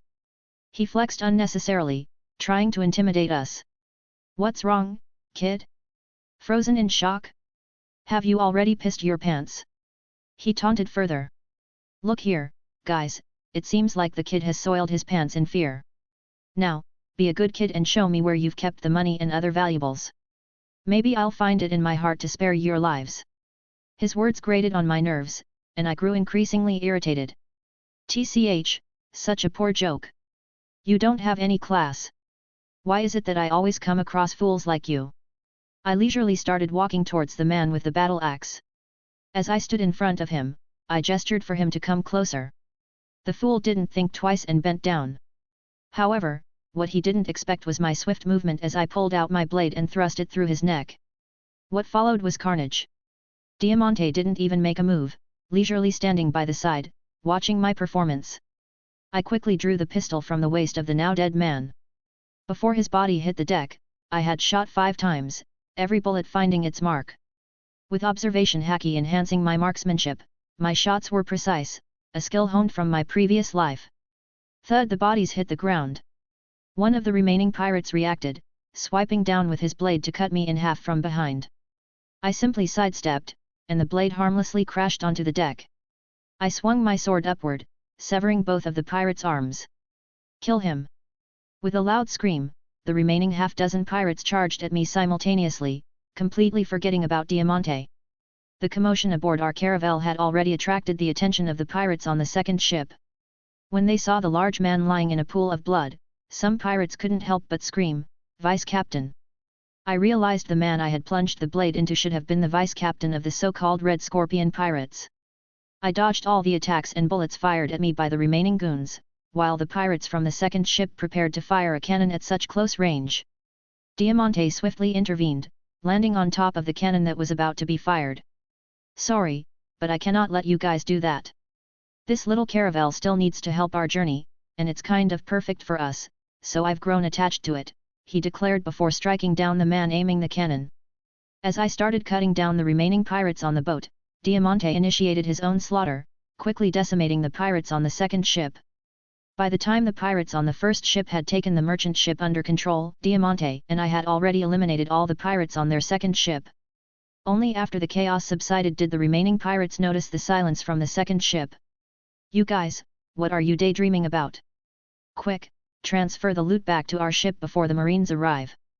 The captain of the Red Scorpion pirates kicked a dazed subordinate who was staring at the second pirate ship, noticing the unusual silence. "Captain, something's not right. I don't see anyone on our second ship, and I felt like I heard the screams of some of our fellow crewmates earlier," the subordinate quickly explained. "Oh, you guys don't have to be worried about them. They are no longer part of this world," a voice interrupted, drawing the attention of all the pirates on the merchant ship. The pirate captain laid his eyes on a tall youth and a small child carrying a blade and a pistol in each hand. "Who the hell are you? How did you guys escape from?" One of the pirate crew began to ponder, but before he could finish, the pirate captain shot him dead, fear evident in his eyes. "Oh, really interesting, someone who has brains. Well, in that case, it makes things easier," I remarked, realizing the pirate captain must have realized we were not to be offended, especially young Diamante, as fear was evident in his eyes. "Don't worry, we just need a few pieces of information. As long as any of you can answer here, we will be on our way, not bothering you guys with your exploits," I reassured, knowing I needed information on Sixus Island, and who better to ask than a pirate who frequented these waters. The pirate captain showed no resistance and nodded quickly. I began describing the details of Sixus Island and its surrounding sea features from my memory, amidst a group of pirates and the remaining passengers who had been tied down on the deck of the ship. Patiently, I waited for a response as the pirates frantically discussed the information I had shared. After a minute, I realized it was a failure, but unexpectedly, the captain of the merchant ship called out. "Sir, I do know about the island you are referring to, at least I believe it's the same island from the description you provided," the man called out while being bound. "Interesting. Go on," I said, approaching the man, while the pirates simply glared at the merchant captain, none daring to move as Diamante kept a watchful eye on them. "I'm sorry, sir, I cannot do that unless you can guarantee the safety of everyone on this ship from the pirates," the man replied, attempting to use us as a shield against the pirates, realizing that the Red Scorpion pirates were no match for us. "Ha ha ha, you want to negotiate, is that so? You sure are either brave or stupid. Fine, I will give you a chance. Tell me, what do you know about the island's location?" I asked the man. The remaining pirates understood the situation and quickly started boarding their own ship under their captain's orders, while Diamante watched, seemingly bored. After a few minutes, I finally had the information I needed. By the time I had it all, the pirate ships had already traveled a long distance. Now, most of the people on the merchant ship were free from their bonds, and I had kept my word. The remaining were helping the others through their bondage. "Thank you so much for your help, sir. We will never forget your kindness." The merchant captain bowed deeply towards me and Diamante. Just then, my words froze the man in shock as he stood back up. "You know, I really do hate people who try to deceive me. I truly had no intention of harming you after I gave you my word, but you just had to go ahead and push your luck, didn't you?" My words made the merchant captain falter. However, what he didn't know was that I could somehow read his emotions and, in turn, his surface thoughts. Even I was not aware of how exactly this worked. I did not know if this was a type of power that I acquired from observation or a rudimentary form of something similar to the voice of all things. As I concentrated my observation hacky enough, I was able to read other people's thoughts. The cunning merchant had planned to share the intel about the island I was looking for in the black market and with the Marines because he rightfully guessed that I was looking for some sort of treasure. "Sir, I have no idea what you are talking about. Everything that I have shared is true. I was not trying to deceive you." The merchant captain started sweating, still confused as he hadn't realized that I already knew about his motives. He must have thought I was a mere kid and easy to fool. Well, he would have succeeded if not for my ability to hear his thoughts. Bang! I did not want to waste too much time here now that I knew the approximate location, so I simply shot the man and threw away the pistol, walking away and jumping back to my caravel, not bothering about the reactions of the remaining passengers. Diamante and I resumed our journey, with the details collected from the merchant captain. Diamante estimated that we would need another week to reach the suspected sea region. "Diamante, let's first stock up on a nearby island before we venture into Sixus Island. If everything goes well, we should be back home within a month or two at worst," I said, and with that, Diamante set course to a nearby island, which had a town where we could restock. After a week of travel, according to the acquired information, we were finally able to pinpoint the sea area where the island we were looking for happened to be. The sea in this particular area was much rougher than the normal condition of the East Blue Sea, more akin to the Sea of the Grand Line. Finally, after 2 hours of rough sailing, I laid my eyes on an island that resembled Sixus Island in my memory. I instinctively knew that this was the island I was looking for. I also saw a tall cylindrical landmass at the center of the island and huge birds flying around the landmass, probably using it as their nest. The island was not as barren as I believed, as it was surrounded by lush vegetation, which didn't bother me much because I had already taken enough precaution and stocked up on enough resources, even if the island lacked sustenance. With my confirmation, Diamante carefully sailed the little caravel through the turbulent waters. I had to say, Diamante is a decent navigator and helmsman, and I knew for a fact that if it were me sailing, the caravel would have already been in pieces. After we reached ashore, as per Diamante's suggestion, we pulled the caravel onto the island because he estimated that the sea was too turbulent to let the caravel be anchored on the water. Pulling such a small caravel was something that even I could do with my current strength. Chapter 9. Phew, at last, Diamante. Now all we have to do is carefully scour this entire island for that devil fruit, I expressed in delight after we had tied the caravel to a tree after pulling it ashore. Screech! I heard an annoying bird cry, and I detected with my observation hacky that the birds had finally taken notice of our arrival and started approaching us, thinking of us as prey. But Diamante quickly dispatched the first 2 birds that made it near us. It seems like this island is filled with some interesting creatures. What say we split up and use this as a training session? This way, we can scour the island faster, Diamante suggested, as this was a pretty huge island, and we would need weeks if we scoured this island together. So, it was better to split up. You're right. How about this, let's meet back at the ship in a week. We can use this time to hone our skills. I quickly agreed to Diamante's suggestion because I could detect quite a few strong animals within the interior of the island, so it would be a perfect place to test my current progress. As the sun set over the trees, I began my hunt for the devil fruit. The forest was alive with chirping birds and rustling leaves as I tiptoed through the greenery. But soon, the calm was shattered by the growls and roars of the island's creatures. With my special sense, I stayed alert for any surprises. Wild animals pounced from the bushes, but I dodged and fought them off. There was a tough fight with a huge python, whose scales were like armor. It took all my strength, but I defeated it. As I explored, I marveled at the beauty of the forest. I paused to admire a rare flower and watched a spider spin its web. But danger was always close. I had to fight off predators and other creatures. When night fell, I camped under a giant oak tree, feeling tired but determined. I knew the devil fruit was out there, waiting for me to find it. As the sun rose on the fourth day, I felt a sense of excitement in the air. I knew I was close to finding the devil fruit, and my heart raced with anticipation. As I explored the shore, I stumbled upon a hidden cove. It was a magical place, with crystal clear waters and colorful fish darting between coral reefs. Diving into the water, I felt a sense of wonder wash over me. I swam amidst the vibrant sea life, my eyes scanning the ocean floor for any sign of the fruit. And then, amidst the swaying seaweed, I spotted it, an old, tattered chest nestled amongst a bed of broken wreckage, probably from an old shipwreck. With a sense of triumph, I reached out and picked it up from its resting place. Emerging from the water, I cradled the chest in my hands, feeling a surge of power coursing through me. Although I hadn't opened the chest yet, I knew in my gut that this was what I had come for. After making it back to the shore, I settled into a comfortable spot and turned my attention to the small chest I had discovered among the wreckage. Despite its weathered appearance, the chest seemed surprisingly intact. Ignoring the scattered debris around me, I focused solely on unlocking the secrets within. With 2 swift strikes, the lock yielded, allowing me to pry open the chest. To my surprise, the interior remained relatively untouched by seawater. Among the few items nestled inside old maps, a logbook, a broken log pose. One item in particular caught my eye, a round, orange fruit adorned with flame-shaped patterns and a swirled stem at the top. My initial instinct was to consume the fruit immediately, but I resisted the urge. I knew that if Daffy couldn't acquire the Goro Goro no Mi, this fruit could serve as a worthy substitute. Determined to choose wisely, I carefully returned the fruit to the chest and rose to make my way back to our ship, the potential of the devil fruit swirling in my mind. I waited aboard the ship as agreed, and on the morning of the 7th day, I spotted Diamante approaching with a triumphant smile on his face. Initially puzzled, my confusion turned to joy as he revealed a makeshift bag containing a pear-shaped, crimson-colored devil fruit.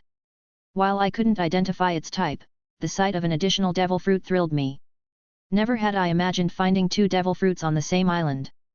Hee, Ross, it seems like I've won this time, Diamante taunted, but my response left him momentarily stunned. That's not the devil fruit we're seeking, I smirked, leading him to realize the truth. You mean this isn't the Mara no Mi? Then what kind of devil fruit is this? Diamante's excitement mirrored mine as he saw me bring out another small chest, indicating that I had found our original goal. This, my friend, is the Mara no Mi. Would you like to consume it? I offered, though it was more of a test. I needed to be certain that Diamante wouldn't betray my brother, Daffy, as the Diamante I knew from canon might not be the same in real life, so I had to be sure. However, my fears were unfounded. Diamante immediately declined, insisting it was better to give such a powerful fruit to Daffy to ensure his limitless future potential. I respected his decision and turned my attention to the other fruit.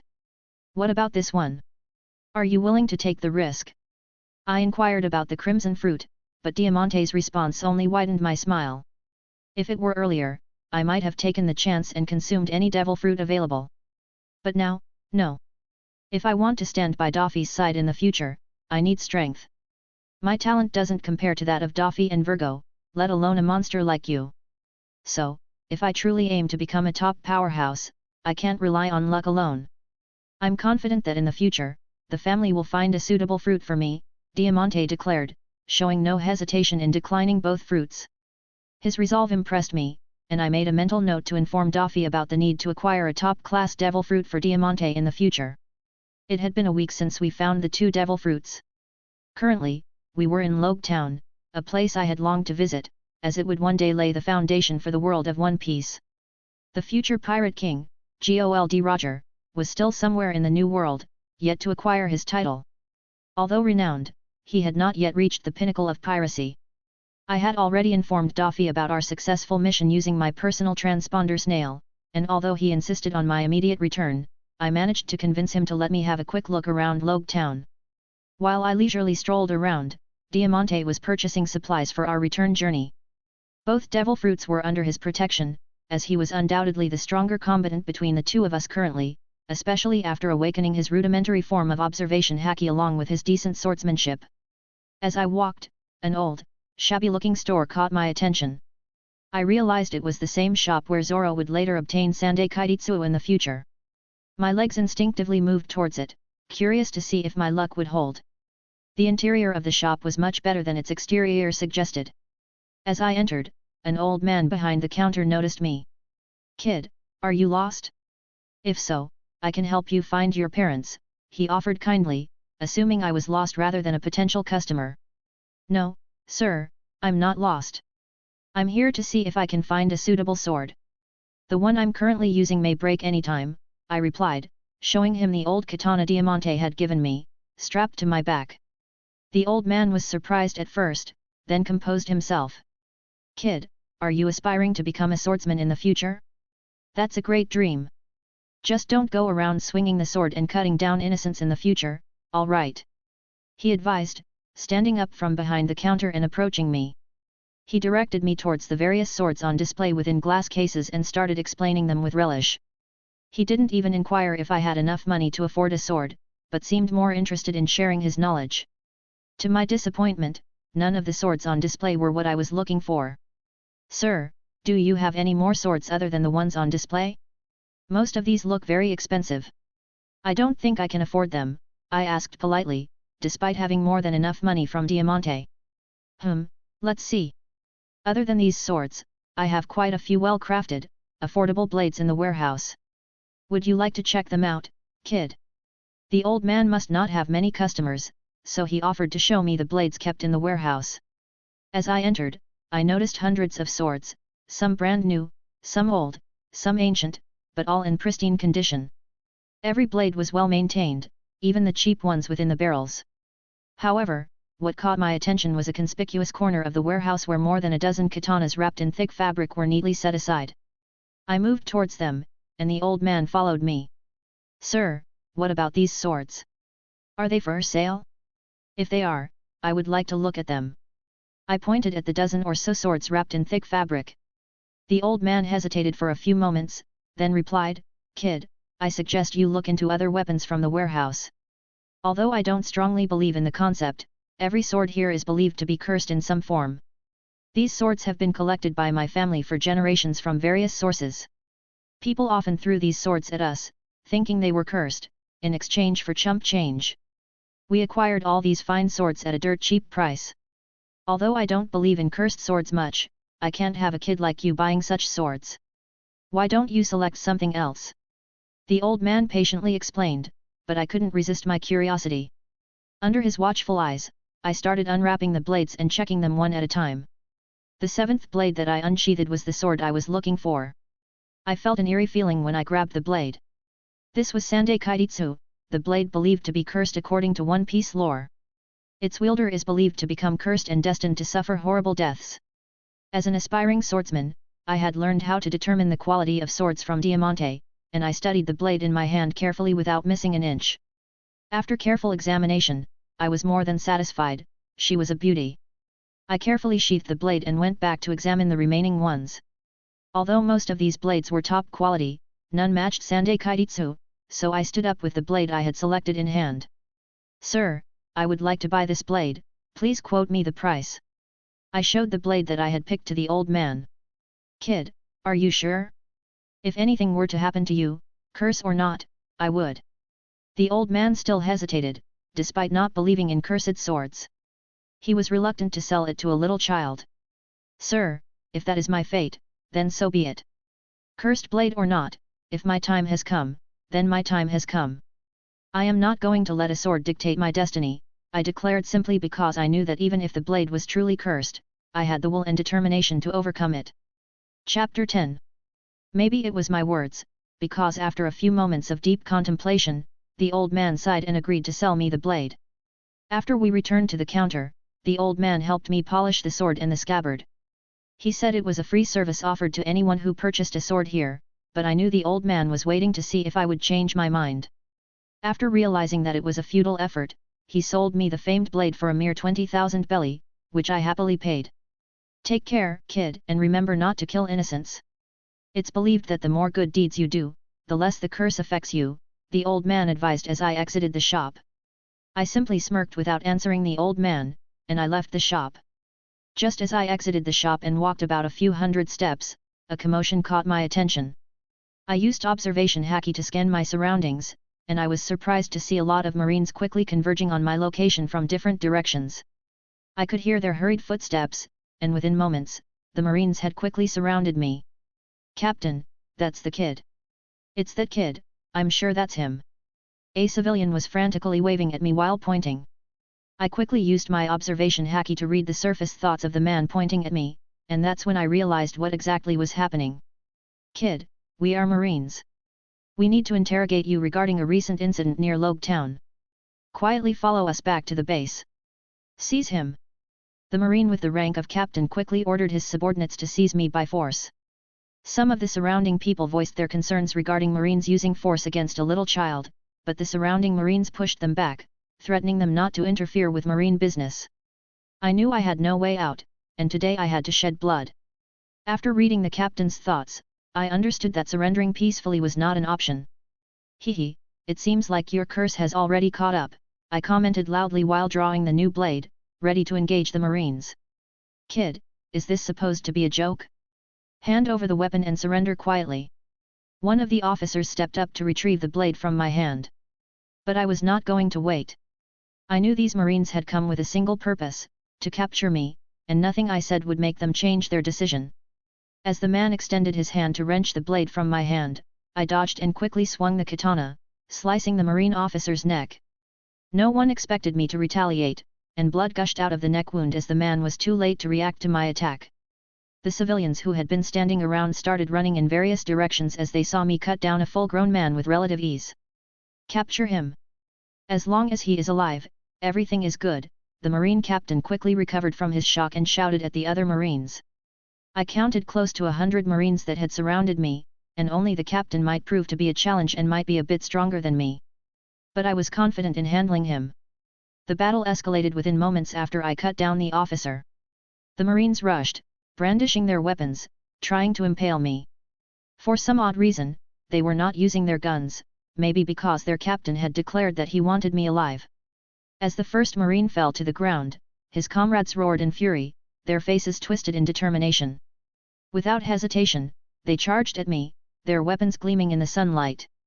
The clash of steel filled the air as swords clashed against swords, creating sparks that danced around us like tiny fireflies. I swiftly parried the incoming strikes, my movements fluid and precise. With each swing of my blade, I aimed for vital spots, aiming to kill rather than incapacitate. Even the Marines showed no mercy, their attacks were relentless and unforgiving. In the midst of the chaos, I spotted the Marine captain, his eyes blazing with fury as he lunged towards me with unmatched speed and strength. His sword sliced through the air like a viper, aiming straight for my sword arm. Determined not to be outmatched, I met his strike with equal ferocity, the clash of our blades sending shockwaves rippling through the air. We danced around each other, each move calculated and precise, as if locked in a deadly game of chess. And after a brief clash, he retreated back behind the other Marines. Though I was a child, he was facing me with caution. As I fended off the Marine captain's attack, the other Marines started closing in on me, attempting to encircle me. I flared my observation haki to the max, allowing me to anticipate their moves and dodge their deadly strikes with agility and precision. However, the Marine captain retreated, using the other Marines as cover to launch surprise attacks. Despite their coordinated efforts, I remained focused, my senses heightened by the adrenaline coursing through my veins. With each strike, I countered swiftly, my blade flashing in the sunlight as I deflected their blows with ease. The dance of battle continued, with the sound of clashing steel echoing through the air. The Marines fought with determination, their faces set in grim determination as they sought to capture me at any cost. But I refused to yield, my resolve unshakable as I met their attacks head-on. As the battle raged on, I remained vigilant, my senses attuned to every movement around me. With each passing moment, I grew more confident in my abilities, my movements becoming more fluid and precise. Despite the odds stacked against me, I refused to back down, determined to emerge victorious. With a fierce battle cry, I launched a counterattack, driving back the encroaching Marines with a flurry of powerful strikes. The Marine captain, seeing his forces falter, redoubled his efforts, launching a series of devastating blows in a desperate attempt to turn the tide of battle. But I was ready, my instincts sharp as I parried his attacks with expert skill. Bang! Bang! My observation hacky picked up multiple incoming projectiles as I was engaged in deadly combat with the Marine captain. Just as I was about to dodge, the Marine captain intervened with a sword strike of his own, preventing me from evading. Despite my best efforts, a bullet pierced through my shoulder. Unflinching, I parried the Marine captain's attack while gritting my teeth in pain, then re-engaged him in combat. But despite my best efforts to balance the fight again despite the injury, the captain's skill proved formidable, and with a swift movement, he punched me, sending me flying across the ground. With a triumphant smirk, he raised his sword, ready to deliver the finishing blow. But I refused to go down without a fight. With a burst of adrenaline, I summoned all my strength and agility, dodging his strike at the last moment and delivering a powerful kick to his chest, sending him staggering backwards. Seizing the opportunity, I unsheathed my second blade and launched a series of lightning-fast strikes, each one aimed with deadly precision. The Marines fought valiantly, but one by one, they fell before my onslaught, their cries of pain echoing across the battlefield. As the battle raged on, I cut down the Marines one by one, their numbers dwindling rapidly with each swing of my blade. Despite the bullet wound in my shoulder, I fought fiercely, fueled by adrenaline and determination. With each fallen foe, my confidence surged, knowing that victory was within reach. The Marine captain, realizing that his forces were being decimated, grew desperate and launched a relentless assault against me. But I met his strikes head-on, my swordsmanship matching his blow for blow. With each clash of our blades, sparks flew, illuminating the chaos around us. Suddenly, the gunfire from the hidden snipers ceased, leaving the Marine captain bewildered. But a smirk played across my lips as I realized that Diamante had intervened, neutralizing the snipers and tipping the scales further in my favor. With renewed vigor, I pressed my attack, cutting through the remaining Marines with ferocity.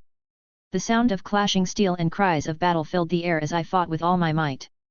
Despite the odds stacked against me, I refused to yield, my determination unwavering.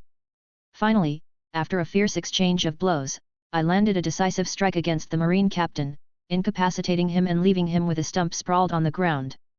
With his defeat, the remaining Marines faltered, their morale shattered. Sensing victory, I pressed my advantage, driving them back until they were forced to retreat. I was seething with anger at the Marines for targeting me, and with the Marine captain at my mercy, I was determined to end it.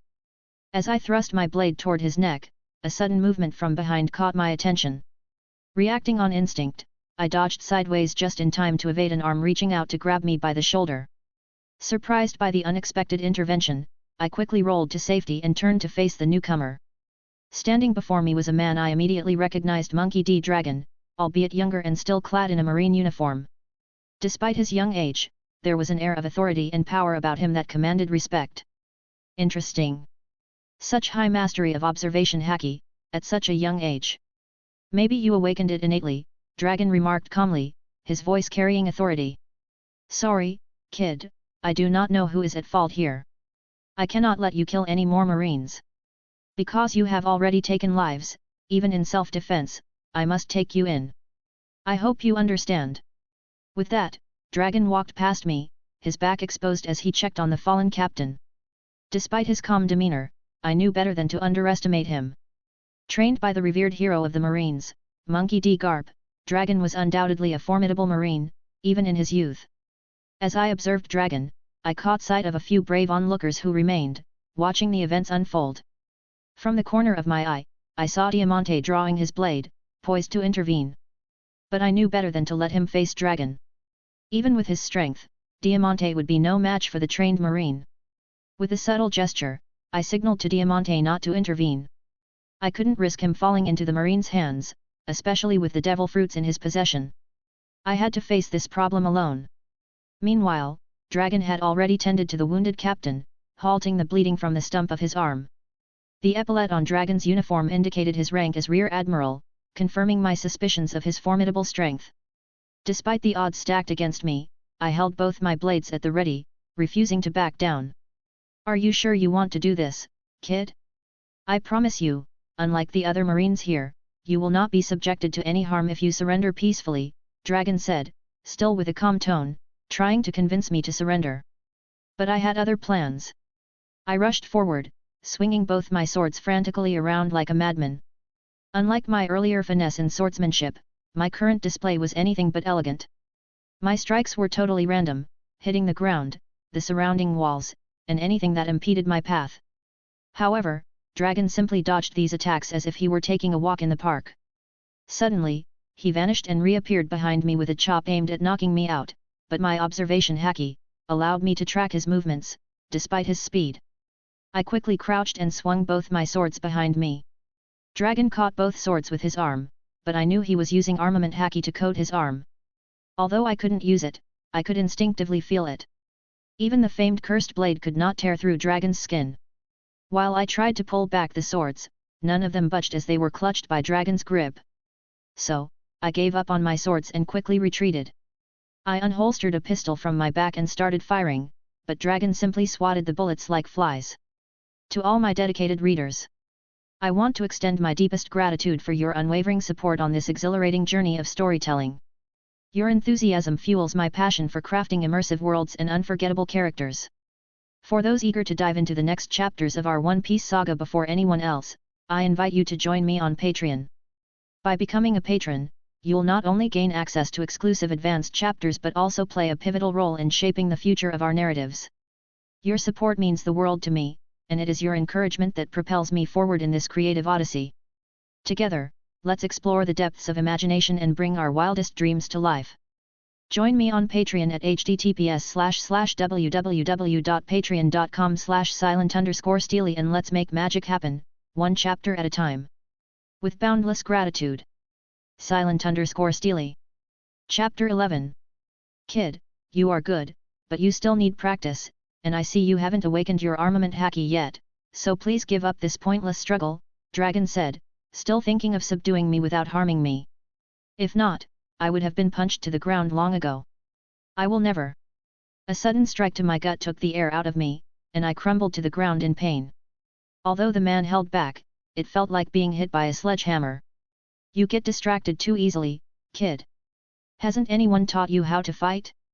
You could have reacted if you had all your concentration on me, Dragon declared, crouching down to check on my crumpled form. However, I knew for a fact that even though I could follow him using my observation haki, my body was not fast enough to react to dodge that strike. My consciousness was fading, but I used the pain and sheer will to hold on. Sigh, kid, why are you so stubborn? You should have just followed me quietly when I asked. Why suffer so much?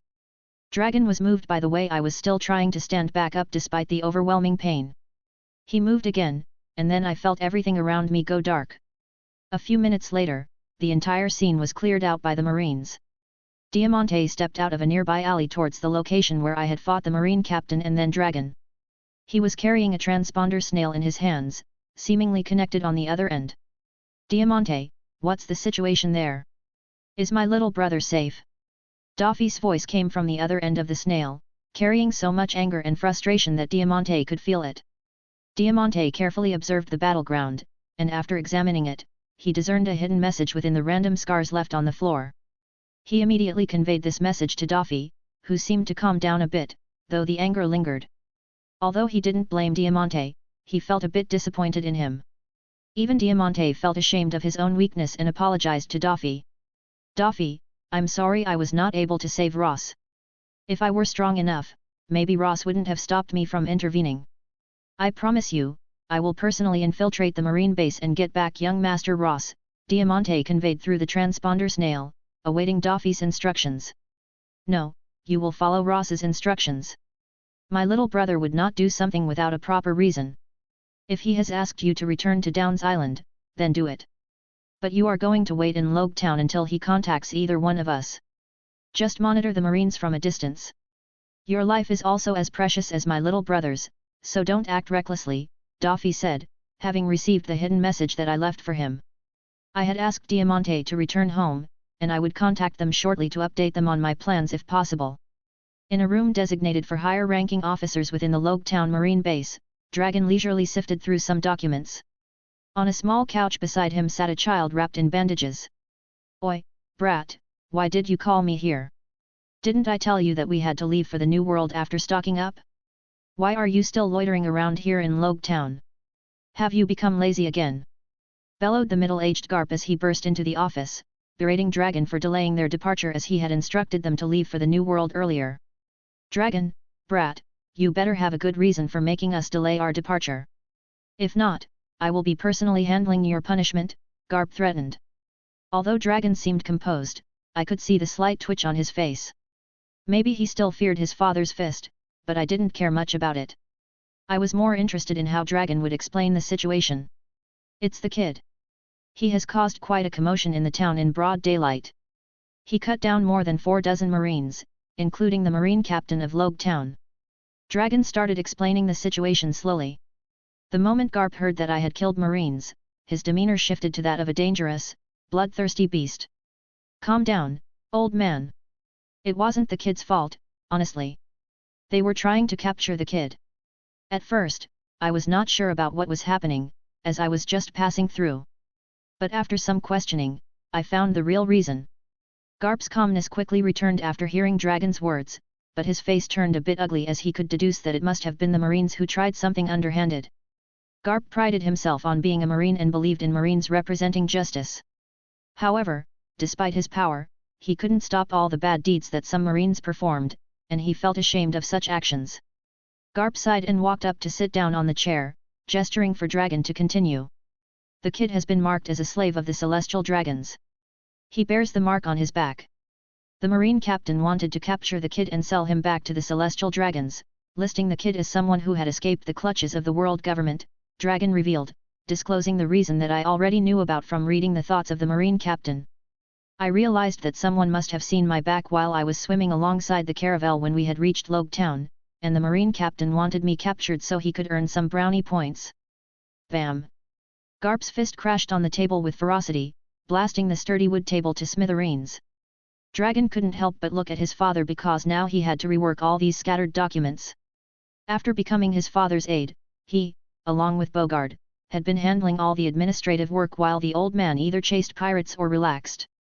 Are you saying Marines were involved with slavers? I could see the anger and helplessness etched on the Marine hero's face. He was someone who hated slavery, but he couldn't do much about it as the world government itself was encouraging it despite it being declared illegal. Dragon didn't voice out his answer but simply nodded. Garp contemplated for a long time before turning to me. Kid, I cannot fault you for defending yourself, but I would like to know if you were someone who escaped from the clutches of the Celestial Dragons. Garp questioned me, seeking to better understand my situation. He knew how complicated the situation was. The entire Logue Town had seen me cutting down all those Marines, so to save face, they couldn't just release me. Yet, Garp couldn't bring himself to harm a child who was just defending himself. He understood the horrors a child would face if captured. Before I could answer, Dragon added, and there is one more thing. The kid's talent is way too monstrous. If, by some miracle, he survives and bears a grudge against Marines, then I am sure he will be a bane for all Marines in the future. Garp raised his brows at the unexpectedly high remarks coming from his son. Dragon had never reacted so strongly before, not even towards his recent protégé, the ice brat. Garp's curiosity about me instantly skyrocketed. His mastery of observation haki is so strong for his age that I have not come across such talent ever, Dragon continued, praising my abilities. Suddenly, I felt a projectile flying towards my head. I simply tilted my head to dodge it. The projectile was only aimed at grazing me, and I understood that Garp was testing my reaction. Not bad at all. You can sense intent at such a young age. You sure are a monster, kid. So, tell me, are you still wanted by those pompous idiots in Geoise? If so, it might be a little troublesome, Garp said, showing little concern about me carrying the slave's mark. It would only be a little more troublesome to deal with. No, I am a free man. I am no one's slave, and I don't mind cutting down everyone who tries to capture me, I declared with pride oozing out of every pore. The humiliation that happened to Geoise is still vivid in my memories. Although I had submitted for Daffy's sake, that did not make the humiliation I faced any less.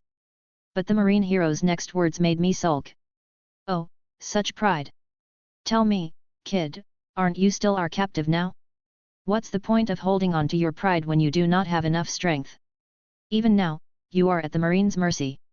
If this were someone else here, I am sure you would have already been executed as a criminal or maybe even sent to impel down, sentenced for life, Garp said, knowing he had to change my mindset. If not, the knot in my heart against the Marines would only grow worse. Say what you want. I never asked you to spare my life. If you want to kill me, then go ahead. It just means that I wasn't strong enough. I will never blame others for my incompetence, I declared honestly. Deep down, I knew I couldn't just back down because I was facing an apex predator. If I stepped back today, it would only shake my resolve to help Daffy rule the world. Ha ha ha ha ha ha, look, dragon brat, look. That's how a man should be, never backing down, no matter the odds. I have decided, kid, you will join the Marines. You will serve directly under me. I will not stop you if you want to leave, but remember this, I spared your life today. If you walk out of here without repaying me, in the future, no matter how far you grow, you will only be called a coward. A true man always pays back his debts. So, tell me, kid, do you want to grow up as a man or as a coward? Garp declared a verdict even without asking for my consent.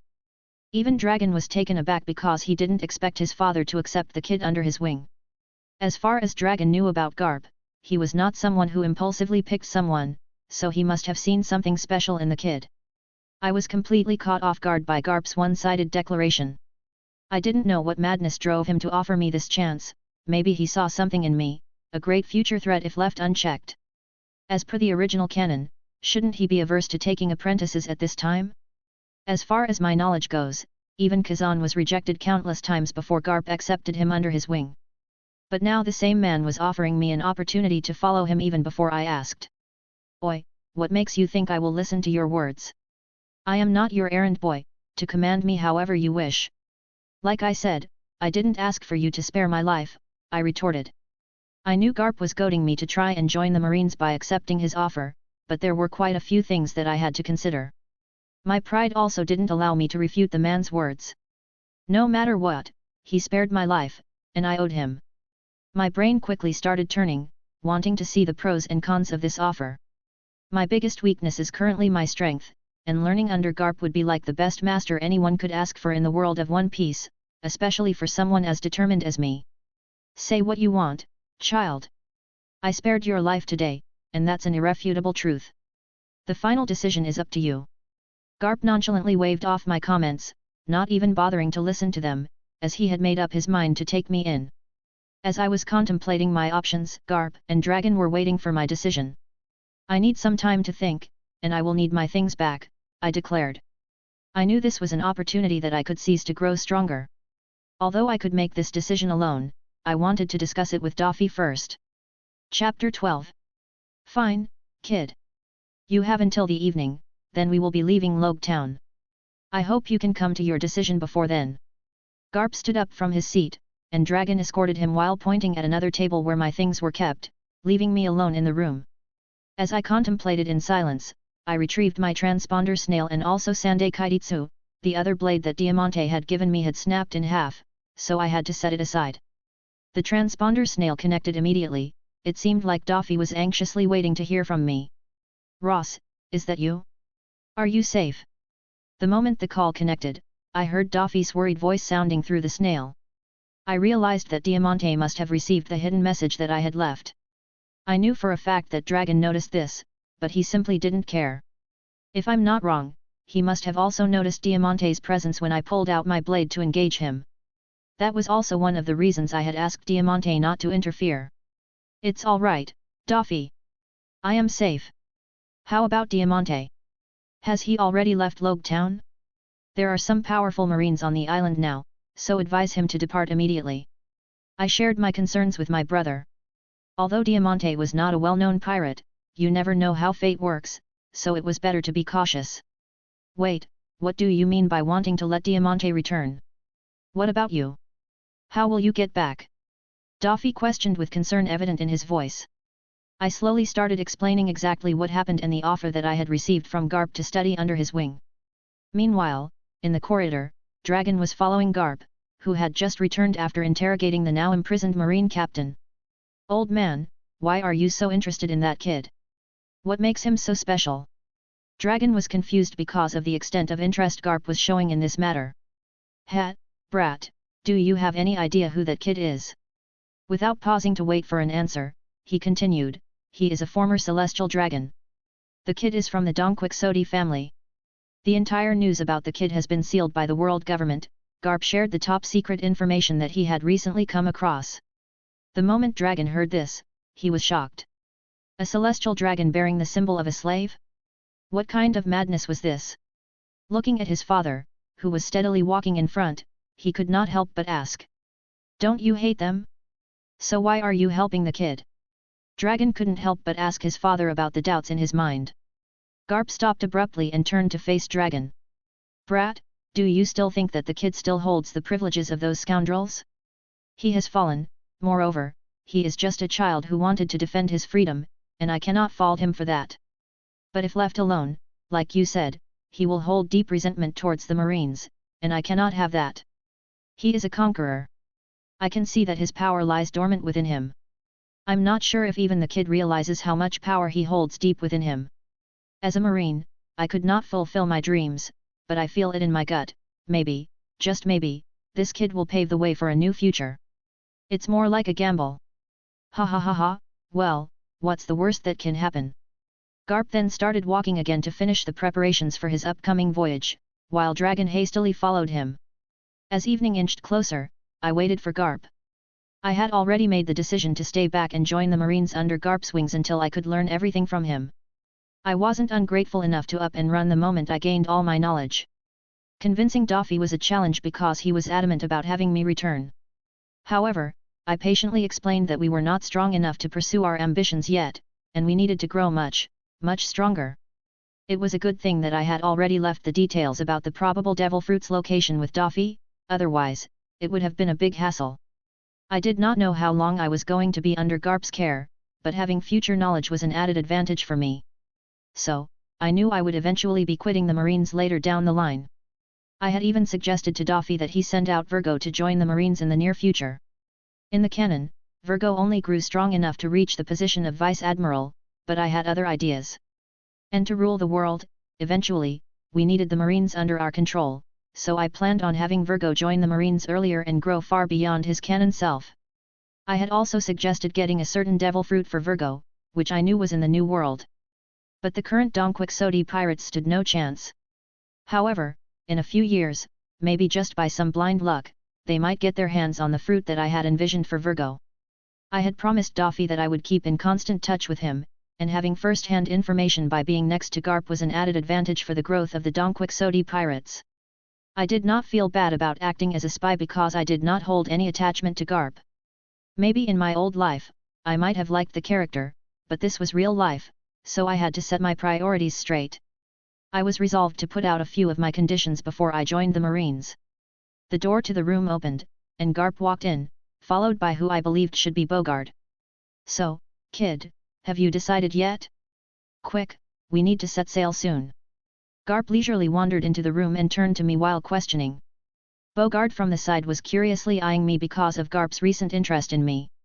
I don't mind joining the Marines, but I have a few conditions of my own. If you can promise me these, I can join the Marines, I declared. Garp, who was nonchalant, now showed an interested look. He had believed the stubborn kid would refuse, but now he was offering conditions, so he wanted to know exactly what my conditions were. I will only be under your direct command, and I don't want to be transferred under any circumstances. You will promise never to order me to act against my family, as I am sure you are already aware of my true identity. You will personally teach me without holding anything back. I will not be forced to accept any sort of promotion and the responsibility that comes with it. I will be allowed to carry my personal transponder, and you should swear never to intercept my communications. Lastly, if there ever comes a day when you cannot defend the justice you believe in your heart, you will personally relieve me from the Marines. I put forth all the conditions that I had in my heart that would not hinder or restrict my actions in the future. Garp squinted his eyes dangerously, while Bogard at the side had an amused smile plastered on his face. Kid, those are some steep conditions. Even a potential admiral candidate would not have such blatant demands. Sigh, fine. It was me who wanted you to join the Marines, so I cannot be stingy.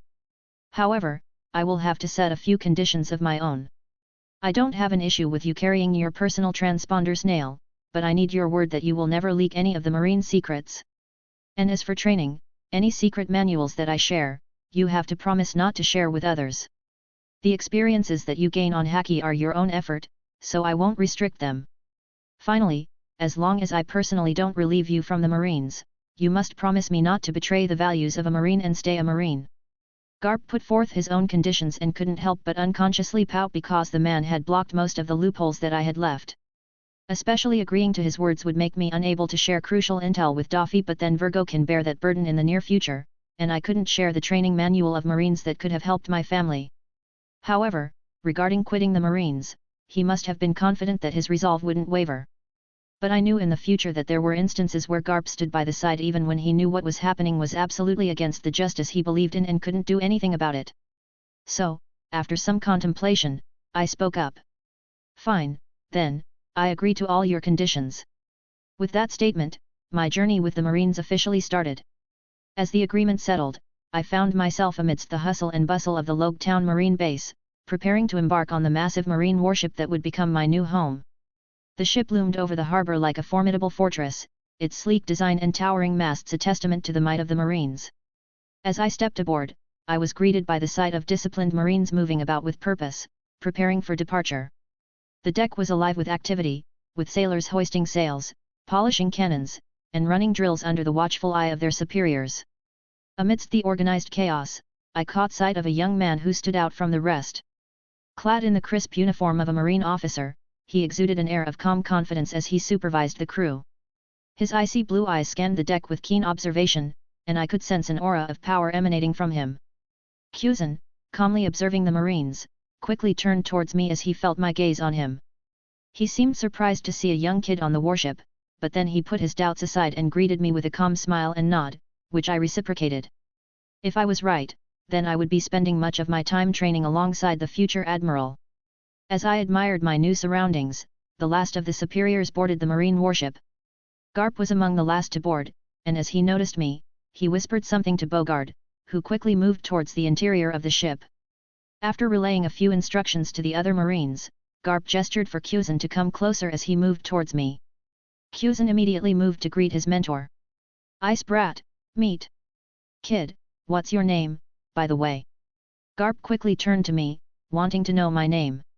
I gave him a bland look but ignored him, stepping forward and stretching my hand toward young Geoise. "I'm Ross. I have recently been accepted under Garp Sensei's tutelage." I confidently shared my first name, as I had no plans of revealing my family name, thinking it was of no great significance. Geoise was once again surprised by the amount of maturity I displayed and shook my hand while introducing himself. "Kid, you will be a chore boy from today onwards. I hope you will not slack on your duties just because I took you in as a special recruit," Garp declared, while Bogard passed a marine shirt that was surprisingly my size. I knew that Garp had the power to assign me to a higher position, but I did not care about it. Gaining prestige within the Marines was not my concern, my single goal was to grow strong. 2 days had flown by since I unofficially became a Marine. My days were spent doing chores, but I didn't mind.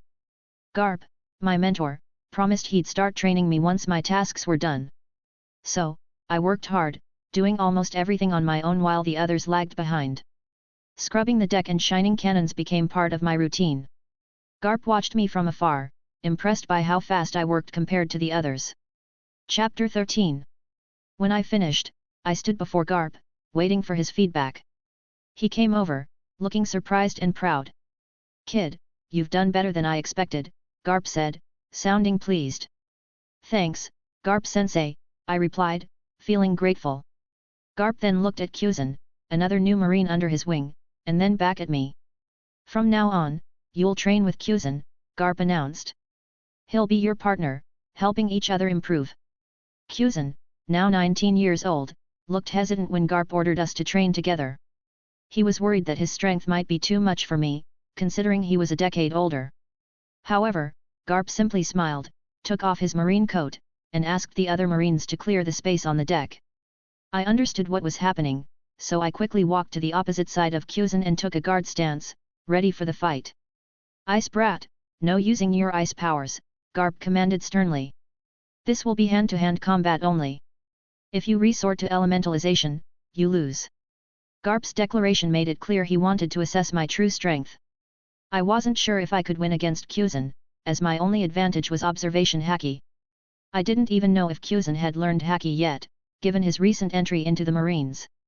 Despite his initial skepticism, Cusin got into a fighting stance, ready to begin our training session. As Cusin and I squared off on the cleared deck, tension filled the air. Garp's eyes flickered with anticipation as he watched us, ready to gauge our abilities. Cusin lunged forward with a swift jab, aiming for my midsection. With a quick sidestep, I evaded his attack, feeling the rush of air as his fist whizzed past me. His movements were aggressive, reminiscent of a street brawl, lacking finesse but brimming with raw power. I maintained my focus, relying on my observation haki to anticipate his next move. As Cusin pressed on, throwing a flurry of punches and kicks, I weaved through his attacks with precision, each movement calculated to avoid his strikes. Despite his lack of refinement, Cusin's strikes carried significant force. I could feel the impact of each blow as they grazed past me, testing my agility and reflexes. His determination was evident, his eyes locked on me with unwavering intensity. But I remained steadfast, utilizing my superior observation haki to stay one step ahead. With each dodge, I analyzed his movements, noting the patterns and openings in his attacks. As Cusin unleashed a series of rapid kicks, I ducked and weaved, narrowly avoiding each strike. Sensing an opportunity, I countered with a swift jab to his exposed side, landing a solid blow before darting away to evade his retaliatory strike. Garp watched intently, nodding in approval at my display of skill. He could see the potential in my abilities, the keen observation and quick reflexes that set me apart. Meanwhile, Cusin adjusted his tactics, recognizing the need to adapt. With a focused expression, he tapped into his newfound knowledge of armament haki, infusing his strikes with a subtle layer of hardened energy. As his punches gained newfound strength, I felt the impact reverberate through my body, each blow hitting with greater force than before. But I refused to falter, channeling my own determination into swift, evasive maneuvers. Cusin's attacks became more relentless, his movements were fueled by a growing determination to overcome the little me. But even as he pushed forward, I remained elusive, using my observation haki to predict his every move. With a sudden burst of speed, Cusin unleashed a powerful roundhouse kick, aiming for my head. But in the split second before impact, I ducked beneath his attack, feeling the rush of wind as his leg sailed overhead. Taking advantage of his momentary imbalance, I launched a rapid flurry of strikes, landing blows with precision and speed. Cusin staggered back, momentarily stunned by the onslaught. Cusin realized that he had underestimated me. If he didn't take this fight seriously, there was a chance he might lose to a 9-year-old. With a renewed determination, he jumped back into the fight with vigor. After half an hour of intense sparring, I lay exhausted on the deck, feeling drained from the continuous use of observation haki. Cusin stood opposite me, hands on his knees, panting heavily. Sweat dripped from his brow, his shirt clinging to his skin. The kid had given him a run for his money, dodging every attack he threw until the very end, where Cusin managed to land a decisive blow. As I lay there, defeated but not discouraged, Garp couldn't resist a comment. "Hey, ice brat, if you keep this up, forget about your dream of becoming an admiral. This kid will catch up to you in no time," he chuckled. Garp was more than pleased with his new protégé. What had started as a whim had turned into something more. He saw the potential in me, a potential that could surpass even Cusin's if I continued to grow at the same pace. After Garp dismissed me, I returned to my assigned berth, and my daily routine continued unchanged. Each morning, I woke up early to begin my chores as a chaiboi, then reported to Garp for training. I had also approached Garp about swordsmanship training, but he simply directed me to Bogard. As a result, my days were filled with a cycle of work, training, and more training. A month passed swiftly as the warship patrolled the East Blue Seas and visited various marine bases. Eventually, we found ourselves in front of the Com Belt. I have been regularly in touch with Daffy, and like promised, the Marines have not monitored any of my transmissions. Even I kept my word regarding the things that I had promised Garp, as I was a villain with principles. Diamante had already reached Downs Island, and the establishment of our new weapons factory has been progressing smoothly. "Kid, are you sure about this? Even I would not assign such harsh training to a mere beginner. This is no joke, kid. It's the Com Belt, the Sea Kings here are of a different league compared to the ones in the Four Seas." Garp questioned me as I had shared my intention of swimming alongside the ship as they traversed through the Com Belt. The marine ships already use the technology of sea stone developed by Vegapunk, so they could cross the calm belt with relative safety, but that doesn't mean absolute safety. That is why only marine ships with officers who could handle sea kings were allowed to traverse the treacherous water. I'm sure about this, Garp-sensei, I replied confidently, meeting his concerned gaze with determination. I understand the risks, but I believe it's a necessary challenge for my training. Garp regarded me for a moment, his expression serious yet contemplative. Very well, kid. If that's what you want, I won't stop you, he conceded finally. But remember, the calm belt is unforgiving. You'll need to be on high alert at all times. With a nod of understanding, I thanked Garp for his approval. Despite his reservations, I knew he trusted my judgment and respected my determination to push myself to the limit. As the marine ship traversed through the calm belt, I swam alongside it with Kairitsu strapped to my back, serving as an additional safety measure. Quite a few marines watched my actions with awe. Is the kid mad? Why would someone swim in the calm belt? Does he have a death wish? A group of marine soldiers animatedly discussed, puzzled by the sight of me swimming in the open sea at the same pace as the marine warship. Ahem. Everyone's attention was drawn to a man sitting on the rails of the ship. It was none other than Bogard, who had been assigned by Garp to keep an eye on me. Garp was resting in his cabin while Dragon worked on a few documents. Suddenly, the transponder snail started ringing. Dragon picked up the call, and a sturdy voice from the other side called out. Dragon, where is Garp? Put him on the call. Dragon turned to where Garp was resting, who had now opened his eyes and stood up. The man speaking on the other side was none other than current Marine Fleet Admiral Kong. As Garp took over the transponder snail, he listened intently as Kong relayed the mission details. Garp, I have a mission for you. I need you to travel to Kano country in the West Blue and deal with the Hapo Navy. Chinjao has recently started attacking and plundering nearby countries affiliated with the world government. These attacks include the heavenly tribute meant for the celestial dragons. I want you to go there and put an end to this menace. TCH, so they only pass down an order when Chinjao reaches into their own pockets? Damn bastards! Garp did not hold back his evident dislike for celestial dragons. Chinjao, a pirate of the Hapo Navy, had been active for quite some time. However, the world government had not bothered to restrict him because the Chinjao family, who ruled Kano country, was affiliated with the world government. Until recent days, they only attacked countries not affiliated with the world government. But now, it seemed Chinjao had grown arrogant enough to set his sights on world government-affiliated countries. Garp, you better not show such disrespect when you talk to people from the world government. I know you dislike them, but at least hold your tongue rather than speaking out. And the higher UPS have informed us that as long as you teach Chinjao a good lesson, there's no need to capture him, because Kano country, end of the day, is someone who pays the tribute regularly.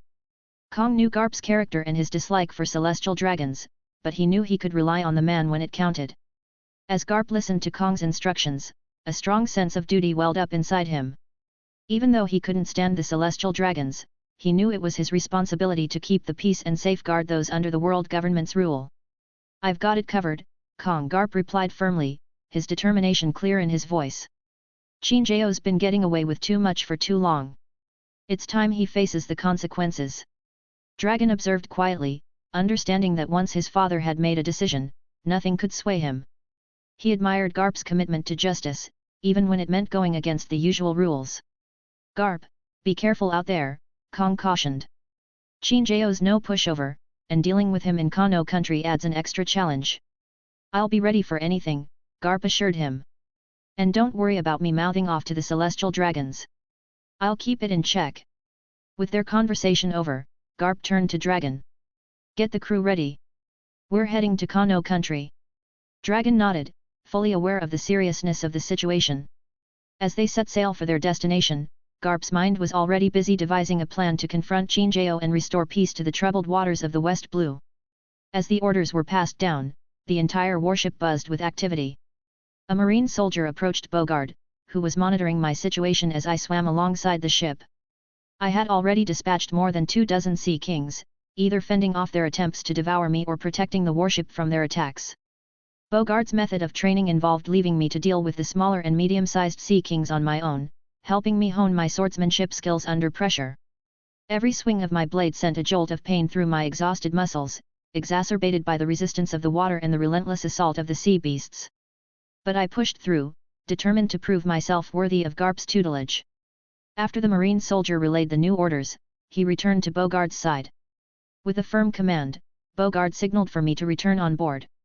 "Kid, it's time to get back on board. We have new orders. We're setting sail for Chino country." Chapter 14. In the shadowy alley of Spider Miles, a grim scene unfolded. More than a dozen men surrounded a group of battered and bruised children, their faces twisted with cruelty. Among them stood a lone boy, barely a teenager, blood seeping from a wound on his forehead. Despite his injuries, he stood protectively in front of the unconscious and bleeding children. The boy, in his early teens, held a makeshift club, facing down the menacing figures who sought to capture the helpless youngsters. These men, armed with knives and rods, were part of a group of child traffickers preying on orphaned children. Despite the odds stacked against him, the young boy refused to yield. With courage and determination, he confronted the group of grown men, ready to defend the defenseless. He had already managed to knock out 4 of the assailants, but not without sustaining grave injuries himself. Just as the kid was ready to go down swinging, a series of footsteps echoed from the entrance of the alleyway. His heart pounded with a mixture of fear and hope as he turned to see who approached. Bang! Bang! A series of gunshots echoed while a couple of goons hit the floor before the kid could lay his eyes on the newcomers.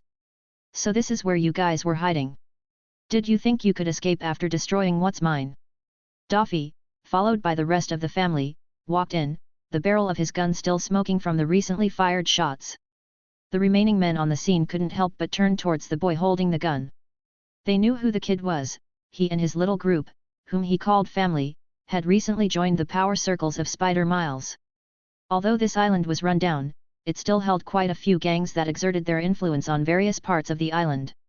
However, Spider Miles Island recently plunged into turmoil due to a new gang that made headway. They had been eliminating other gangs left and right, refusing to form alliances. It was none other than the Donquixote family, led by Daffy.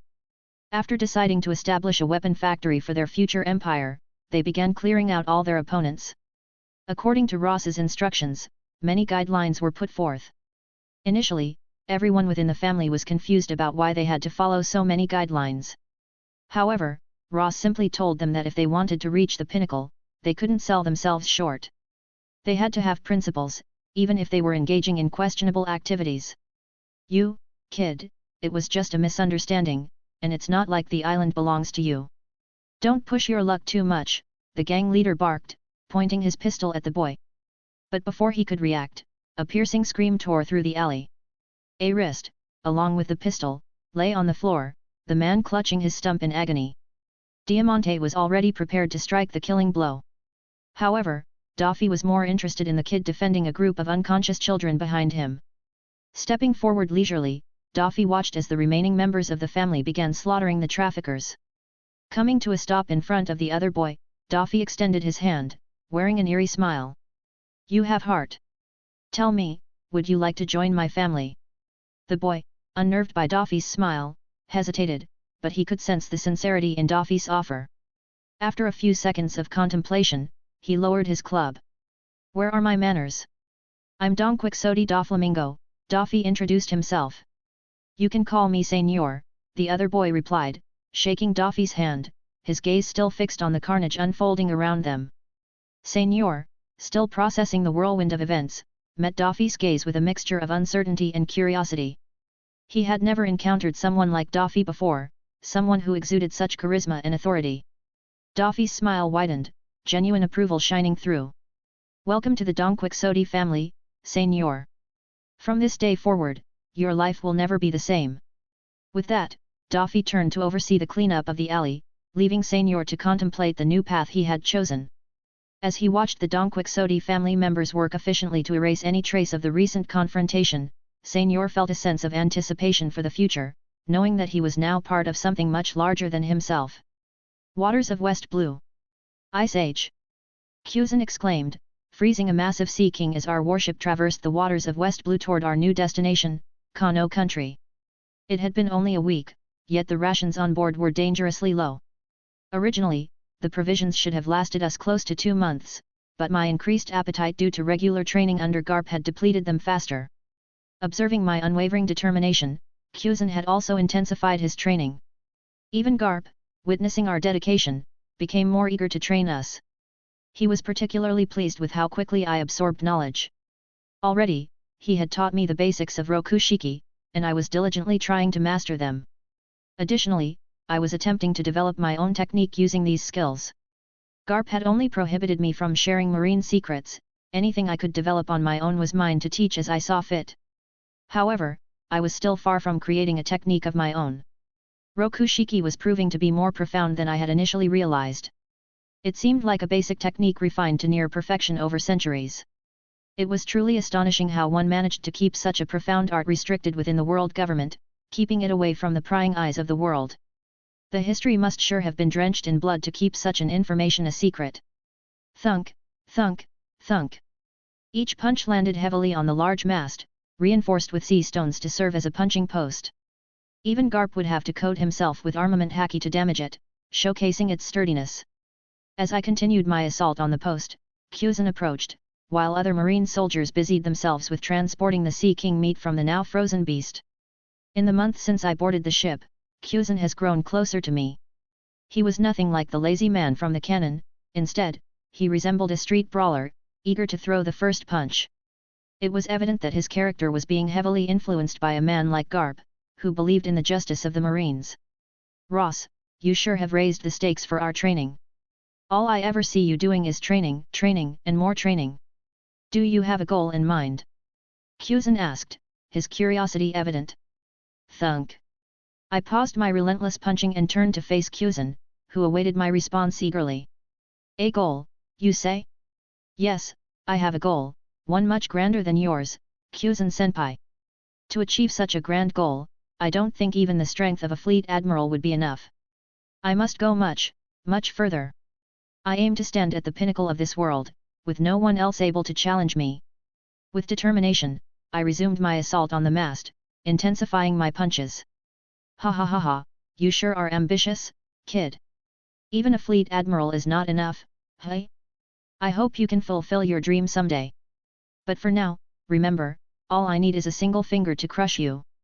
Garp's booming laughter caught both mine and Geoise's attention as he stepped out, followed by Bogard, who trailed behind him like a shadow. Well, you brats must prepare yourselves, Garp announced, his voice filled with a mix of excitement and anticipation. We've already confirmed the location of the Hapo Navy with the help of headquarters. We should be able to intercept them within half a day. So, you guys better rest, because you'll join the battle to deal with the little goons of the Hapo Navy. They'll be a good test for you, as they have quite a few competent haki users among them. And as for Chino, my fist has been itching for some time now. I'll make sure to teach him a proper lesson. Garp chuckled heartily, as if he were going on a vacation rather than heading into battle. After a few hours of sailing, we finally intercepted the Hapo Navy, who were anchored on a huge island that seemed like a temporary supply point for pirates. The tension crackled in the air like electricity as Garp and Chino locked eyes, their gazes burning with intensity. Chino, the formidable leader of the Hapo Navy, exuded arrogance as he stood tall, his muscular frame radiating confidence.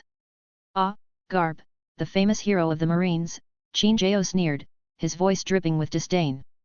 I must say, I expected someone more impressive. You're nothing but a man clinging to past glory. Garp's response was a booming laughter that echoed across the battlefield. Past glory, eh? You underestimate me, Chino. Age has only sharpened my skills. I'll show you just how formidable I am. As the verbal sparring escalated, the tension reached its peak, and without warning, Garp lunged forward, his massive fist aimed straight at Chino's chest. Chino met the attack head-on, his own fists crackling with haki as he blocked Garp's strike with sheer force. The clash between the two titans sent shockwaves rippling through the battlefield, shaking the ground beneath their feet. It was a clash of strength and willpower, with each combatant refusing to yield an inch. Sensing the gravity of the situation, Geoise and I leaped into action, our determination fueling our movements.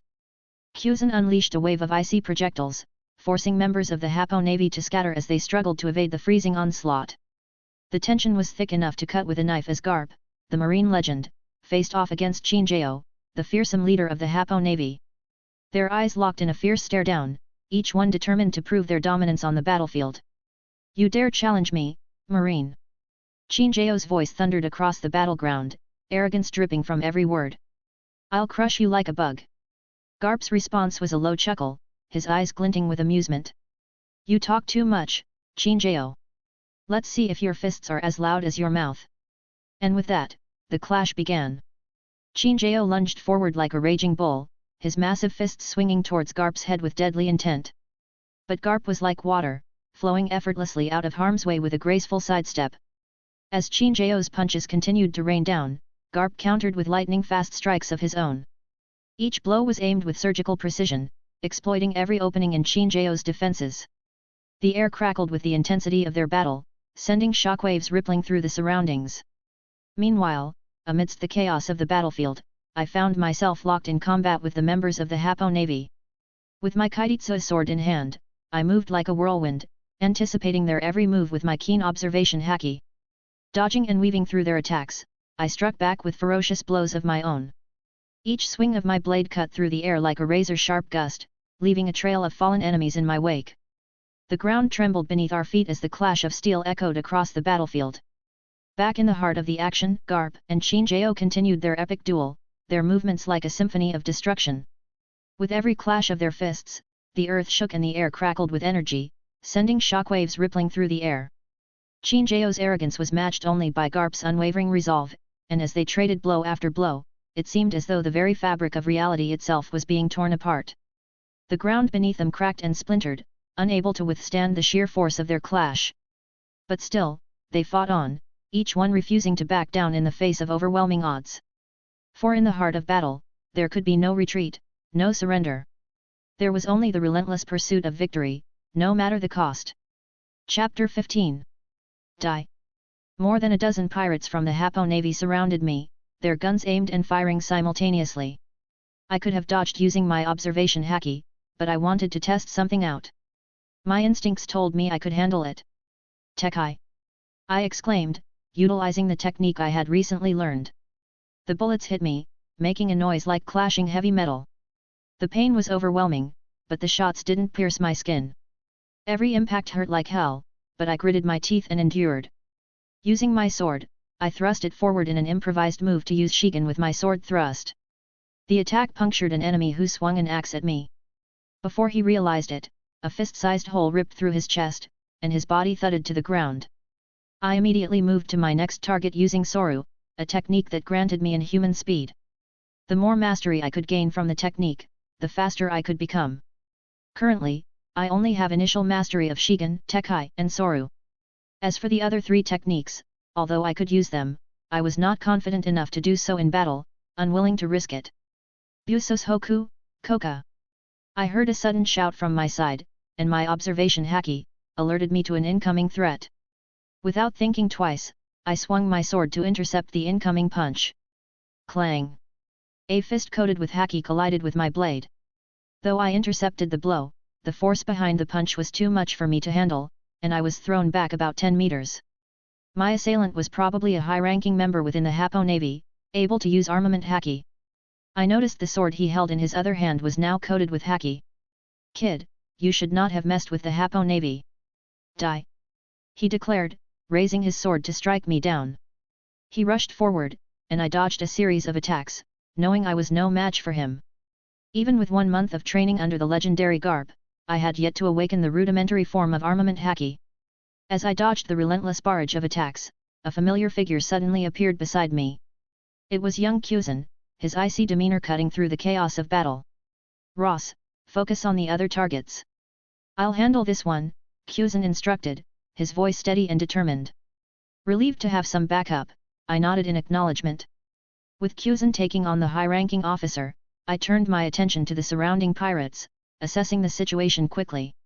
Several of them were closing in, their weapons raised and eyes filled with malice. Without hesitation, I lunged forward, my sword slashing through the air with precision. Using my observation haki, I anticipated their movements, dodging their strikes and countering with swift, calculated maneuvers. Each clash of steel echoed through the air as I fought with all my strength and determination. Beside me, Geoise engaged the high-ranking member in a fierce battle, his icy powers clashing against the enemy's armament haki. Their exchange was a dazzling display of skill and power, with each move executed with precision and purpose.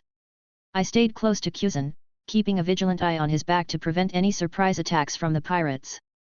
Despite being outnumbered, the quality of the Marines under Garp's command far exceeded that of the Hapo Navy. Dragon and Bogard, in particular, moved with deadly efficiency, dispatching enemies with ease as if they were mere practice dummies. Observing the battlefield keenly, I noticed a minor detail that intrigued me. While I aimed to kill with every strike, most of the Marines under Garp's command seemed focused on subduing their opponents rather than delivering lethal blows. It was a stark contrast to my approach, but I was not about to change my outlook on the world just because of Garp's softer approach to combat. As the fight raged on, I witnessed Geoise impaling his opponent with an ice spear, swiftly encasing him in an ice sculpture, and effectively removing him from the battle.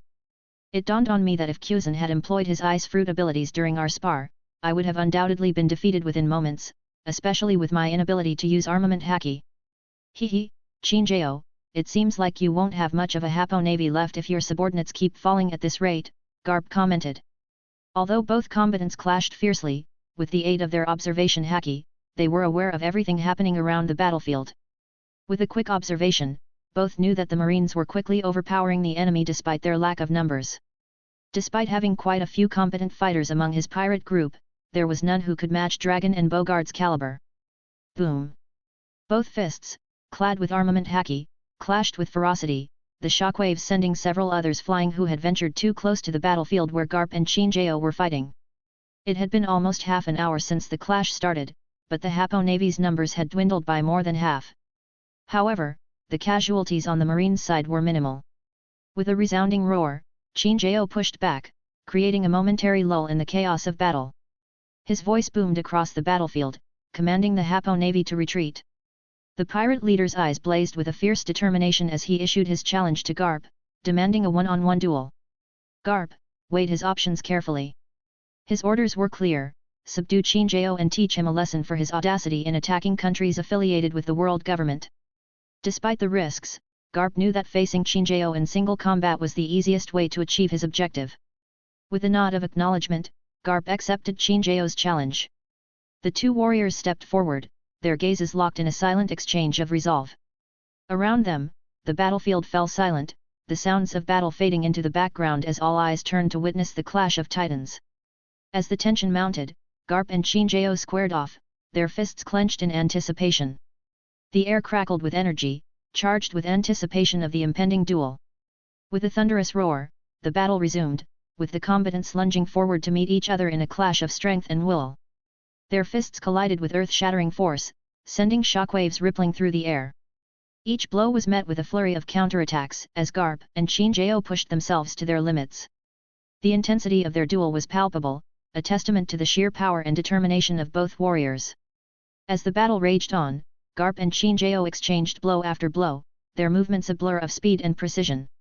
With every punch, they sought to outmaneuver and overpower their opponent, each striving for victory with unwavering resolve. The Marines ceased their pursuit of the retreating Hapo Navy upon receiving Garp's orders through Dragon and Bogard. Now, the outcome of the entire conflict hinged on the clash between Garp and Chino. As the Marines regrouped, I found myself in the midst of an electrifying spectacle: the clash between two conquerors' haki users. Despite the apparent balance in their exchange of blows, a trained eye could discern Garp's advantage. He fought with a calmness that belied his immense power, while Chino strained with every move. The battle raged on for an entire day, each moment fraught with anticipation as the Hapo Navy and Marines alike awaited the outcome. Tensions ran high as the fate of the confrontation hung in the balance, with both sides holding their breath for the pivotal moment that would determine the victor. As the sun dipped low on the horizon, casting an orange glow over the battlefield, the clash between Garp and Chino reached its climactic finale. Both warriors stood at the pinnacle of their power, their auras radiating with the intensity of their conqueror's haki. With each exchange of blows, the ground trembled beneath their feet, echoing the ferocity of their combat. The air crackled with electricity as Garp and Chino danced around each other, their movements a blur of speed and precision. Suddenly, with a thunderous roar, Garp unleashed a devastating punch, his fist enveloped in a shroud of armament haki. The force of the blow was enough to send shockwaves rippling through the air, causing even the most seasoned warriors to pause in awe. Chino, caught off guard by the sheer power of Garp's attack, attempted to counter, but it was too late. With a resounding impact, Garp's fist connected squarely with Geoise's famed drill, flattening it under the sheer power of the impact and launching him towards the ground. The battlefield fell silent as debris rained down around them, the echoes of the clash reverberating through the air. All eyes were on Garp as he stood victorious, his expression steely and unwavering. In that moment, the legend of Garp, the hero of the Marines, was cemented for all eternity. With a single punch, he had defeated one of the most feared pirates in the world, proving once again why he was considered one of the greatest warriors to ever walk the seas. Garp waited for a few minutes, observing to see if Geoise would rise to continue the fight. However, it became evident that Geoise was incapacitated, having fainted from exhaustion. With his opponent defeated, Garp turned away from the fallen pirate and made his way back to the Marines, who erupted into cheers and applause. "That fight was truly phenomenal," remarked Geoise, who was seated beside me, his voice filled with admiration. He had come to realize the vast difference in power between himself and a powerhouse like Garp. "It was indeed enlightening," I responded, nodding in agreement. "We still have a long way to go." Despite the daunting realization of our current capabilities, I remained determined to continue growing stronger. The battle had only reinforced my resolve to become powerful enough to challenge the world. The news of Geoise's defeat shook the world, and I, Ross, found myself at the heart of it all. Geoise, with his infamous bounty of 540 million belly, was a force to be reckoned with, even within the treacherous waters of the New World. His association with the formidable Hapo Navy only added to his notoriety. And when Garp, my mentor and a legendary Marine, flattened Geoise's famed drill, he earned himself a new moniker, Garp the Fist. It was a legendary feat that reverberated throughout the seas. Inspired by the epic clash I had witnessed, I threw myself into even more grueling training. Time flew by as I dedicated myself to honing my skills under Garp's tutelage, alongside my fellow apprentice, Geoise. Despite Geoise's best efforts, he couldn't match the rapid growth I experienced. Over a year had passed since I had joined the Marines to learn under Garp's tutelage. During this time, many significant events unfolded. Garp, relentless in his pursuit of the future Pirate King, set his sights on bringing down his arch-rival. Reassigned to the New World after his clash with Geoise, Garp became obsessed with apprehending Roger. There were days when he would blindly charge into battle, only for Roger and his crew to narrowly evade capture, fueling Garp's determination even further. I witnessed firsthand the intensity of Garp's pursuit, learning invaluable lessons from each encounter. The clash between Garp and Roger taught me more than I could have imagined, putting the skirmish with Geoise into perspective. Roger and Garp existed in a league of their own, far beyond the likes of Geoise. During this year of training, I had honed my observation haki to unprecedented levels, surprising even Garp with my progress. Impressed by my growth, Garp shared with me a technique to conceal one's presence from others' observation haki, a skill I had previously been unaware of. And it wasn't just the Roger pirates that we clashed with. Whenever Roger slipped past Garp's grasp, the frustration would boil over, leading him to target other notorious pirate groups. This penchant for relentless pursuit was why Garp was a Marine feared by all. His determination could sometimes border on the unreasonable. Occasionally, alongside his friend Sengoku, he embarked on joint ventures to subdue formidable foes like Whitebeard, a remnant from the Rock's crew whom Sengoku chased with the same fervor Garp chased Roger. Chapter 16. Unlike Garp, however, Sengoku approached each mission with meticulous planning and precision. Just a few months ago, they had nearly cornered Whitebeard. If not for the unpredictable storm that intervened, the legend of Whitebeard would likely have met its end that day. Besieged by Sengoku, Garp, and Tsuru, Whitebeard was unlucky, though I was certain he and his crew must have shipwrecked somewhere after the tempest. Each skirmish served as an opportunity for me to grow stronger.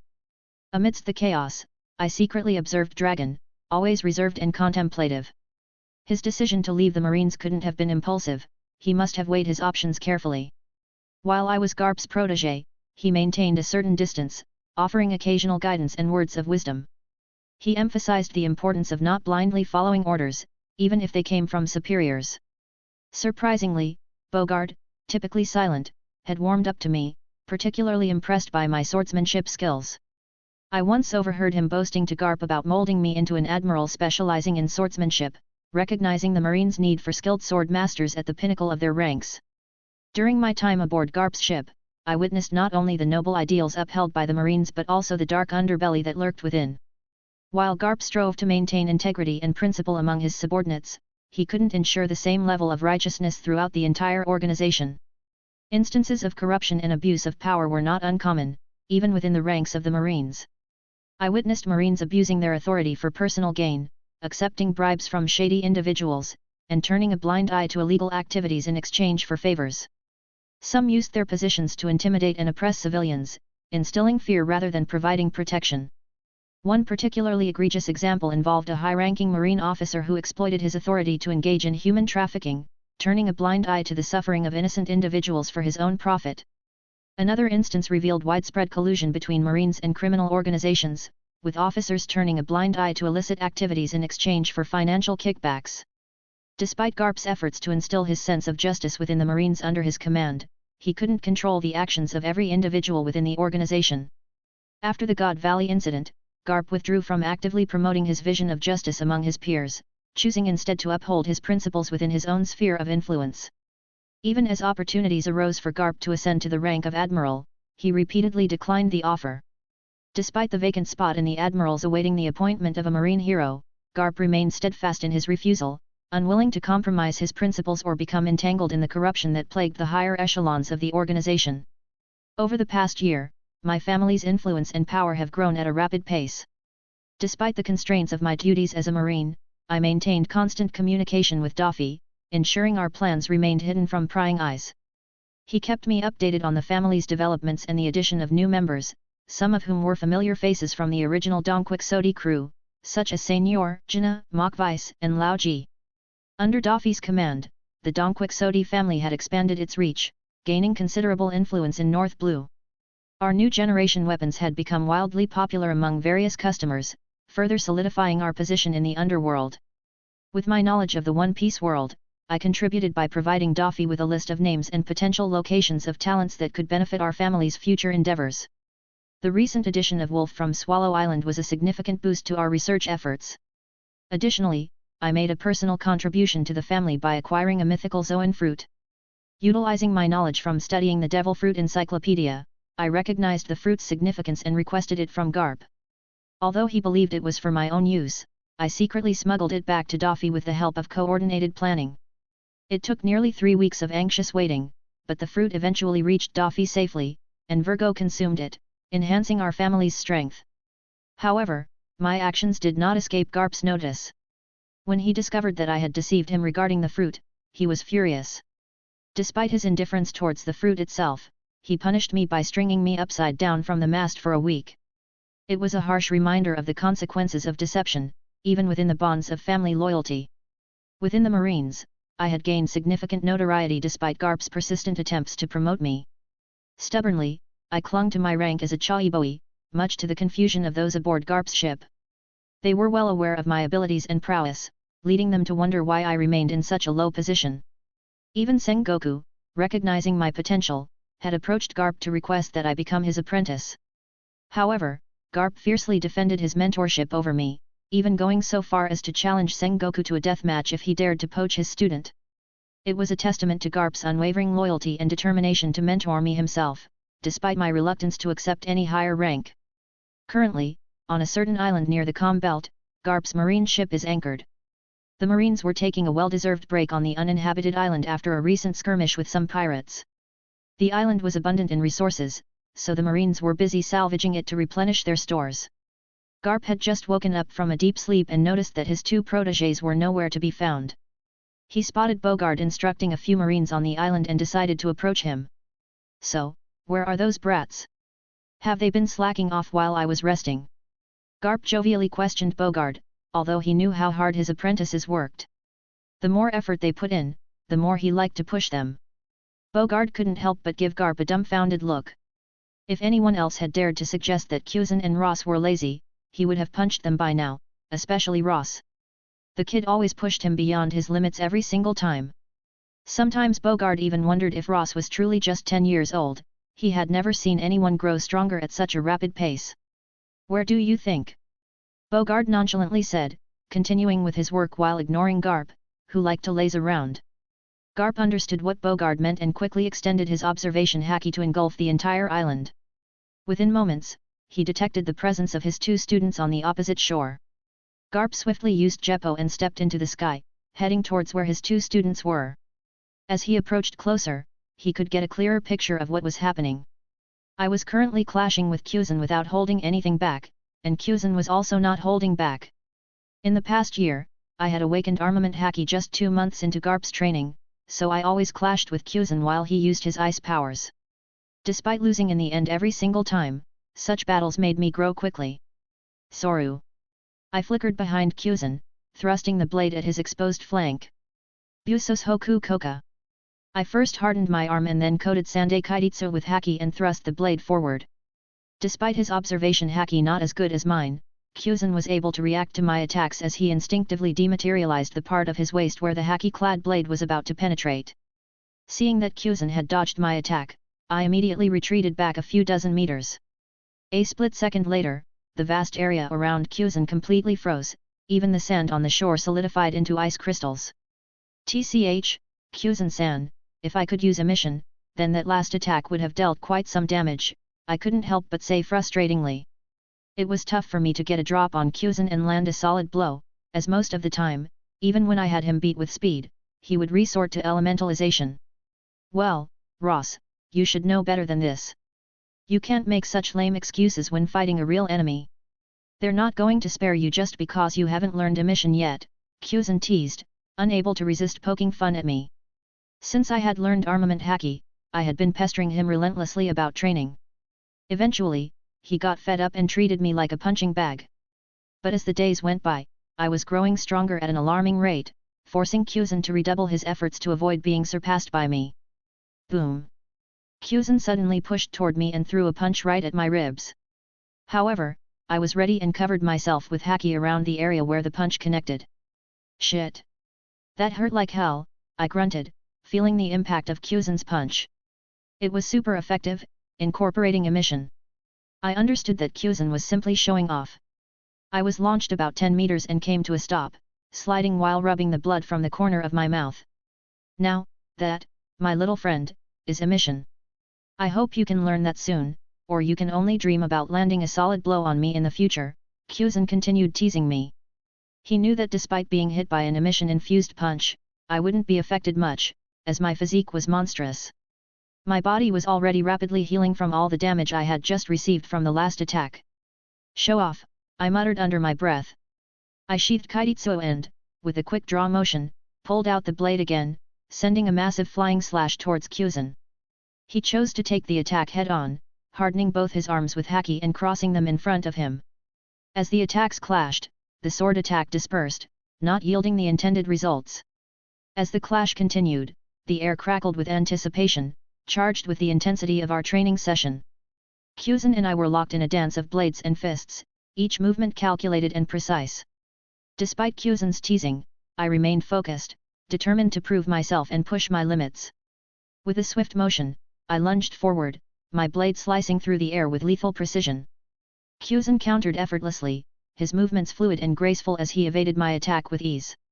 But I was relentless, pressing forward with unwavering determination. As we exchanged blows, I could feel the adrenaline coursing through my veins, fueling my every movement. Each clash of haki echoed across the shore, a symphony of battle that spoke of our fierce dedication to our craft. Despite Geoise's experience and mastery over his ice powers, I refused to back down. With every strike, I pushed myself harder, my resolve unyielding in the face of his formidable skill. I knew that I had to surpass him if I wanted to stand a chance against the challenges that awaited me in the future.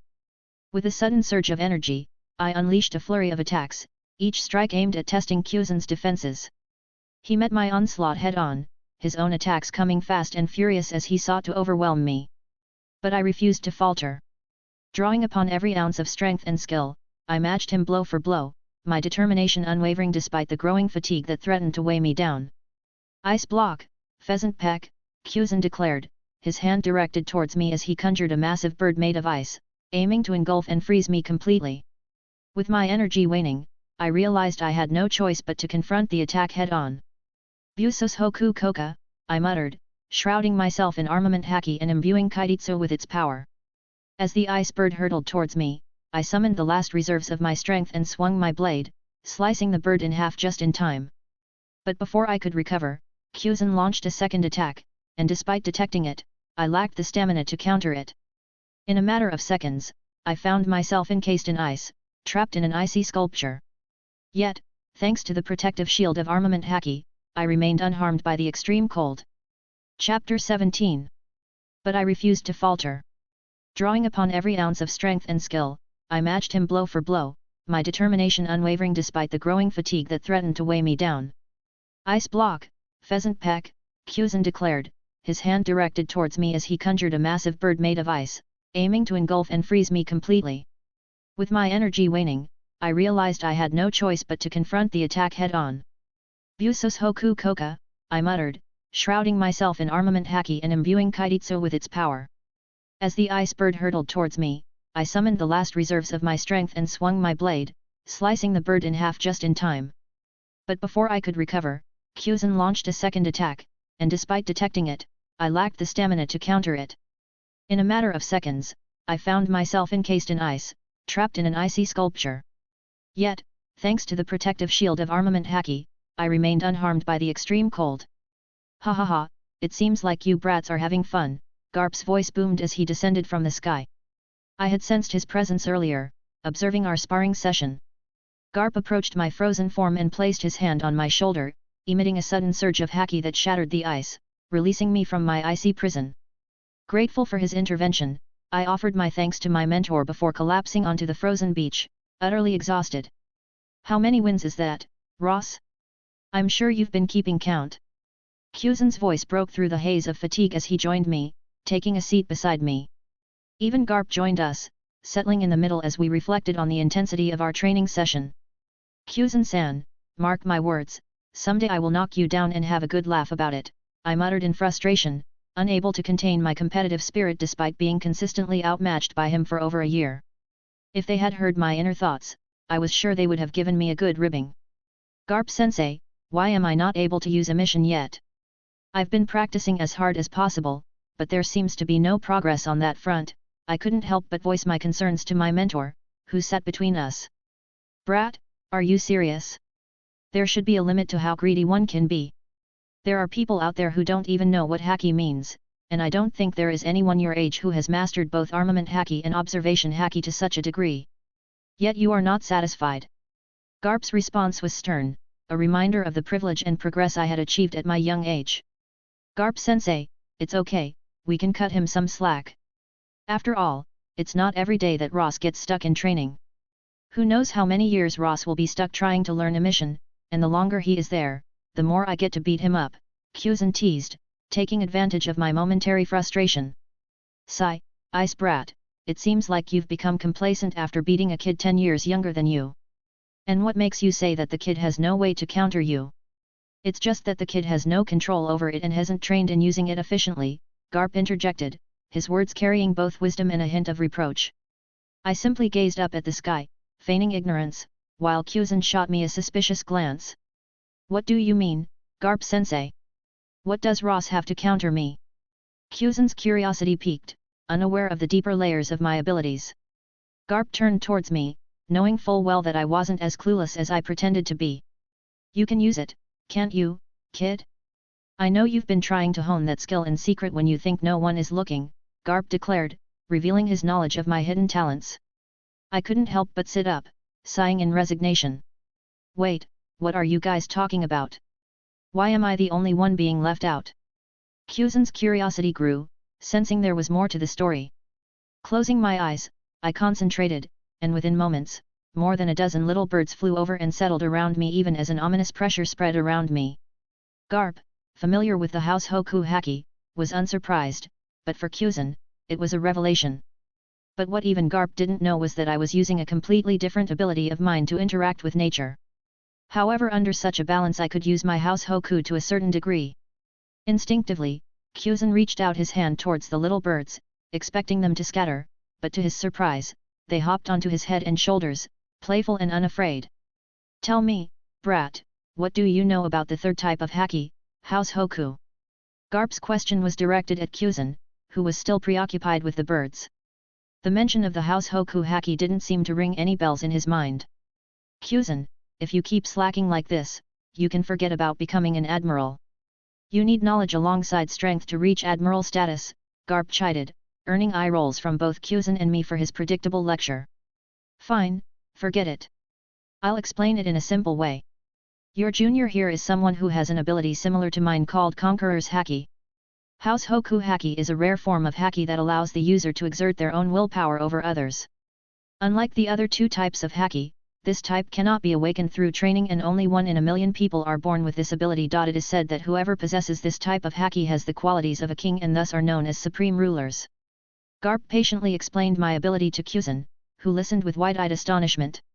However, I feel that this brat is still keeping more things from me. I believe he has something that even I am not capable of, Gap commented while squinting at me as I was playing with the birds. Wait, Garp-san, are you saying that Ross is capable of using House Hoku Haki, and he's even capable of something that you aren't even capable of? Kuzan was dumbfounded by this new revelation. To Kuzan, Garp was a supreme figure in this world, and according to him the marine hero was capable of anything.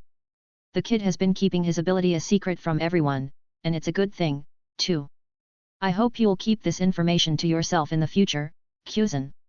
The kid will be targeted for sure if his ability becomes known. Even some higher UPS in the world government might target him. So, bury this deep into your heart, Garp cautioned, emphasizing the importance of secrecy surrounding my unique abilities. A nice brat, now that you are aware of such advanced things, I'll be using my Conqueror's Haki on you from now on during practice to help you adapt. Most of the Apex powerhouses out in the sea are capable of using Conqueror's Haki, so you need to hone your skills to such a degree that you can challenge them without faltering in the future. After gauging both our skills, Garp had decided to let Kuzan experience clashes of the highest degree. Yes, sensei. I am looking forward to the training, Kuzan replied, a mixture of terror and excitement evident in his voice. The current Kuzan was altogether a different beast from the one in canon. My presence in this world had changed Kuzan's growth trajectory, and this might have a huge impact in the future. So tell me, kid, how much detail about Haki training have you shared with your brother? Garp knew all of my actions, and he had not put any restrictions on me sharing my Haki experiences with my brother Daffy. I knew that although he said he didn't care about my other life, he used his own sources to occasionally keep track of my brother and the Donquixote family. Well, I have shared almost everything you have taught me about Haki, but honestly, I wish you could help them with training so they can grow faster. I couldn't help but share the truth jokingly, knowing that lying to the man was of no use, and he had kept all his words, so I had no issues telling him the truth. Brat, are you looking for death? You want me, a marine, to train a bunch of pirates? Garp couldn't help but flare in anger, grabbing my head with his huge fist. Come now, Garp-sensei, you are training me, aren't you? And you should know I am Donquixote too. And remember, you are not to go after my family. I couldn't help but jest, trying to lighten the mood. Remember, kid, you have promised me never to quit the Marines as long as I let you, Garp said while shaking me around like a rag doll, and he knew back then when I had put forth the conditions I had left a loophole so as to keep Garp of my family's back just in case, because my family were villains after all. Yes, Garp-sensei, put me down. I know my promise, so you don't have to remind me. Let go. It hurts, I grunted, still recovering from the fight with Kuzan. Garp's grip felt like being pressed down by a mountain, and it simply hurt like hell, even though I had a monstrous physique. After shaking me around for a few more moments, he dropped me and reached into his marine coat, taking out a few bounty posters. My heart skipped a beat as Garp reached into his coat and pulled out a set of bounty posters. My eyes widened in disbelief as I saw the faces of my family members staring back at me from the paper. These are the bounties of the Donquixote pirates, Garp stated matter-of-factly, laying the posters out on the ground beside the others. Your brother, Doflamingo, and his top cotters. Kuzan leaned in for a closer look, his expression unreadable. They have quite the reputation, he commented, his voice neutral but tinged with curiosity. The bounty posters displayed the faces of Daffy, Diamante, Pica, and Senor. Despite my efforts to hide it, a flicker of delight danced across my face as I took in the sight. However, I quickly composed myself, my expression becoming neutral once more. My face twitched slightly as I noted the meager bounties assigned to my brother and his top cotters. Daffy's bounty poster, in particular, caught my attention. It bore the words "only alive" and listed a reward of a mere 15 million belly. It was clear that my family had been active since establishing the weapons factory, but their bounties did not reflect the extent of their influence. Carefully, I collected all 4 posters, examining them once again. The highest bounty among them was a modest 24 million belly, assigned to Diamante. It was a surprising revelation, considering the alarming growth of the Don Quixote pirates. As I reflected on the modest bounties of my brother and his cotters, a sense of perspective washed over me. Despite their rapid expansion, the Don Quixote family's influence remained confined to North Blue for the time being. Considering it had only been a year since their establishment, such bounties were to be expected. Furthermore, I reminded myself that Daffy, despite being the head of the family, was only 12 years old. His young age likely played a significant role in the relatively low bounties assigned to him and his cohorts. It was a reminder that their journey to infamy was still in its early stages, and much lay ahead in terms of growth and notoriety. Garp-sensei, may I ask why you've brought out these bounty posters? I inquired, wanting to understand his intention behind showing them to me. While I knew he might be trying to look out for me in his own way by informing me about my family, his motives remained unclear. Drop that smirk, kid. I only showed them to you so you understand the path you shouldn't tread, Garp retorted, his tone stern. Both Kuzan and I exchanged knowing looks, amused by Garp's attempt at imparting wisdom. If he truly wanted to dissuade me from following in my family's footsteps, showing me the bounty posters seemed counterintuitive. Chapter 18. Well, it seems like you two have recovered enough. Let's get back to training, Garp declared, abruptly ending the discussion. With that, he rose to his feet, signaling the resumption of our rigorous training regimen. As much as I appreciated his concern, there was no escaping the inevitable challenges that lay ahead. The next morning, I embarked on an underwater training session, drawn by the discovery of a sea king nest that my observation haki had revealed to me. This finding sparked a bold idea for refining my haki abilities. It was widely acknowledged that the most effective method to enhance one's armament haki was to engage in combat with formidable adversaries, particularly those with stronger armament haki than one's own. However, relying solely on Garp for such training wasn't always feasible. With his duties and occasional lapses into idleness during his free time, I often turned to Dragon, Bogard, or Kuzan for guidance. But the Sea King nest presented an enticing opportunity to hone my skills in an underwater environment. As I swam toward the nest, I continued my training amidst the gentle sway of the ocean currents. My thoughts turned to the topic of devil fruits. I harbored mixed feelings about them. While I wasn't opposed to the idea of consuming one, my standards were exceptionally high. The rumble fruit initially caught my interest, but the uncertainty surrounding its acquisition by my family led me to reconsider. Even if we were able to obtain it, I had decided that it would be best suited for Daffy. The Mara no Mi served as a viable alternative for Daffy if the rumble fruit proved elusive. Instead of placing all my faith in a devil fruit, I opted to focus on honing my skills in haki and swordsmanship. I refused to become reliant on a single source of strength. Garp had instilled in me the importance of mastering haki, emphasizing its indispensable role in achieving supremacy in combat. Even if I were to consume a devil fruit in the future, I had no intention of becoming dependent on it. I harbored a theory about myself, a theory that my soul's uniqueness might mitigate the typical drawbacks associated with devil fruit usage. It was a theory I was eager to put to the test. As I pondered my future prospects, a looming presence caught my attention, a massive entity closing in rapidly from the depths. Expanding my observation haki, I discerned the form of a sea king, jaws agape, intent on swallowing me whole.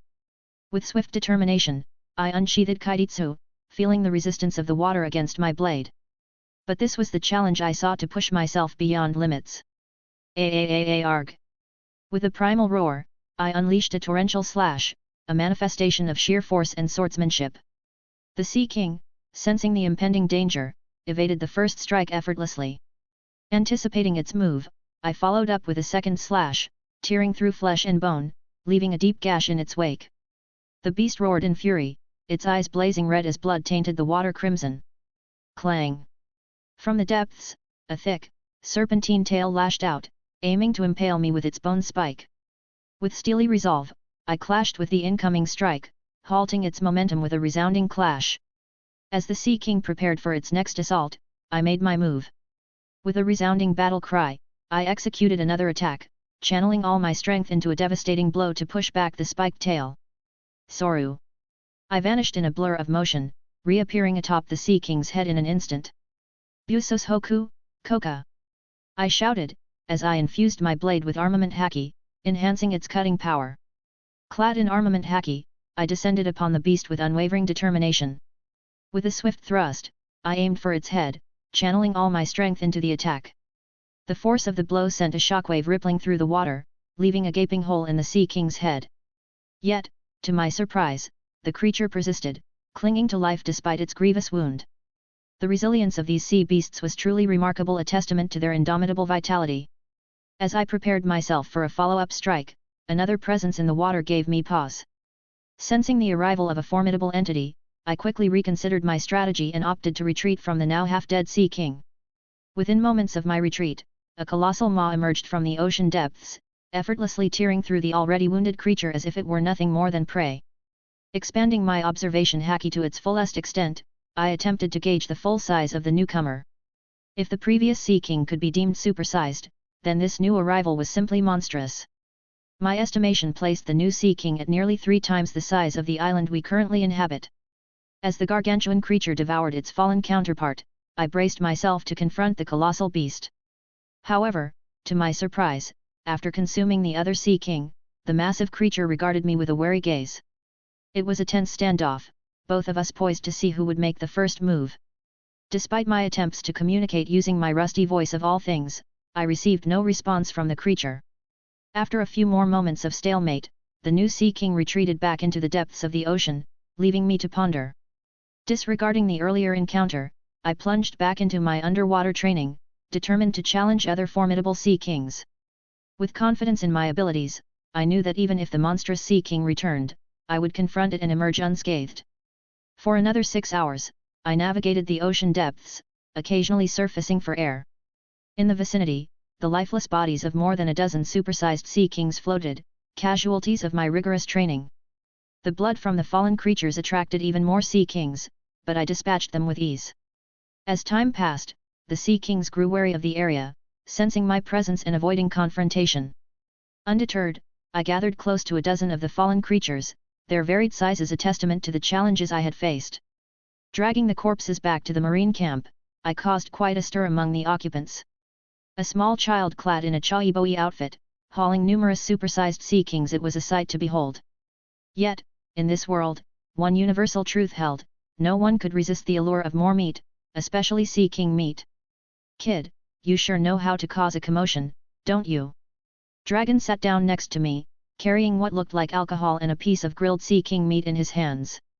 Garp had permitted his subordinates to feast on the Sea Kings that I had brought back, as our stores had already been replenished to full. "Dragon-san, you jest. I was simply out training and ended up bringing back those Sea Kings. If left alone, they would have simply gone to waste," I replied, tearing off a piece of the Sea King meat and chewing thoughtfully. "It has been more than a year, so what do you think?" Dragon questioned me, his gaze probing. Though I understood his question, I feigned ignorance, allowing him to elaborate. "I mean about the Marines. I know that you have set a condition with my father, that if he ever falters from the justice in his heart, he will let you go. Tell me, why are you so sure that it will happen?" "Honestly, I have not seen anyone who holds justice with as much regard as my father, maybe Zephyr-sensei may be the only exception. So, what makes you so confident?" Dragon and I often engaged in discussions about the Marines and the world government, recognizing my maturity beyond my years. Setting down the meat, I gazed at the sky. "My opinion has always been the same, Dragon-san. As long as the Marines follow the current world government, they will be nothing more than a dignified pirate organization on the largest scale. They are simply the world government's dogs. Like it or not, that's the truth. Don't you think such an estimation is a bit harsh? I understand that the Marines have their flaws, but we represent justice. I am sure if we put enough effort into it, one could eventually change it," Dragon countered, still holding on to his father's ideals, albeit with a hint of doubt. Chuckling, I replied, "Dragon-san, are you really asking me to believe such nonsense? I was born a celestial dragon. I know what privileges we held. Marines represent justice? That's the biggest joke I've heard. Tell me, Dragon-san, what, in your opinion, defines justice?" I disliked hypocrites and refused to let my family stray toward the path of the old celestial dragons. In this life, we had vowed to bring down the world government and ascend as its new overlords, understanding that tyranny wasn't the only answer to ruling the world. This. Dragon faltered at my question, realizing that addressing the heart of the issue required grappling with uncomfortable truths. He understood that no matter his answer, it would likely be one of convenience, for he realized that the worst form of injustice is pretended justice. It's simple, Dragon-san. Marine justice serves at the convenience of the world nobles. If a pirate kills a person, you would call it a crime. But if a world noble did the same, you would call it privilege. And if a person truly stands against the injustice of this world, the government would simply brand him as either a pirate or a revolutionary, I explained, sharing my perspective on the current pathetic nature of the Marines. Dragon fell into brooding silence, grappling with the weight of my words. Remember, Dragon-san, the world you dream of can only be achieved if you have enough strength and prestige to topple the current victors. Justice serves the victors, that's the truth of this world, I stated firmly as I began devouring another piece of sea king meat. Life return had granted me the ability to consume large amounts of food without issue. Suddenly, a heavy blow landed on my head, causing me to turn sharply to find Garp glaring at me.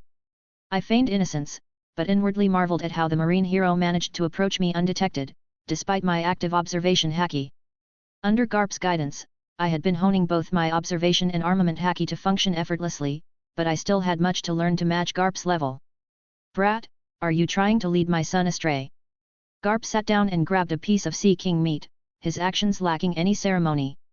Garp-sensei, that's slander. How could I lead Dragon-san astray? And none of the words I said are false. Can you deny it? I challenged, meeting Garp's gaze with unwavering determination. Garp choked on his food momentarily before responding, Kid, justice isn't as simple as that. One must simply strive to serve justice to the best of their abilities, regardless of the outcome. Even if I am able to save just one person, then I believe that justice is served. And if you let yourself falter just because of inconveniences, then you are no better than a coward. His words were not just for me but also intended to reassure Dragon, whose belief in the Marines was gradually eroding. Garp didn't want my influence to exacerbate Dragon's doubts any further. Just remember this, brat, pirates are evil, and at the end of the day, Marines represent justice, and justice will prevail, Garp declared, echoing the sentiments of many Marines. I met Garp's eyes with an unwavering resolve, and without my knowledge, my conqueror's haki began to emanate, filling the air with an undeniable presence. Pirates are evil? The Marines are righteous. I countered, my voice firm and resolute. Justice will prevail, you say? Of course it will. Because whoever wins in the end becomes justice. Chapter 19. Crack. The sound of the bone from Zia King meat snapping in Garp's hand briefly caught my attention, but I quickly returned my focus to the meal. Every word I spoke rang true, resonating with the realities of both my old world and the new. Brat, you better shut up, or I'm going to string you upside down from the mast again. By the way, we've received an update from Marineford. Kong-san wants us back at HQ. It seems like they are expecting some kind of big clash. Zephyr, myself, Sengoku, and Tsuru are being dispatched, Garp announced, steering the conversation away from the topic of justice towards our imminent mission. The Marines were preparing for a significant operation. So, who are the targets?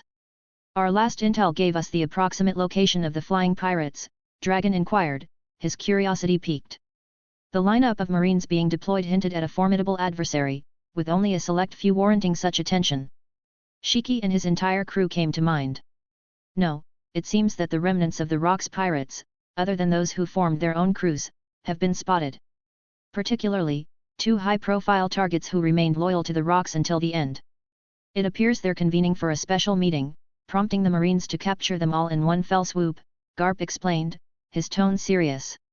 Memories of the incident at God Valley lingered, shaping his understanding of the situation. While I possessed some knowledge about God Valley from the canon, much remained shrouded in mystery. Say, Garp-sensei, may I know the source of this intel?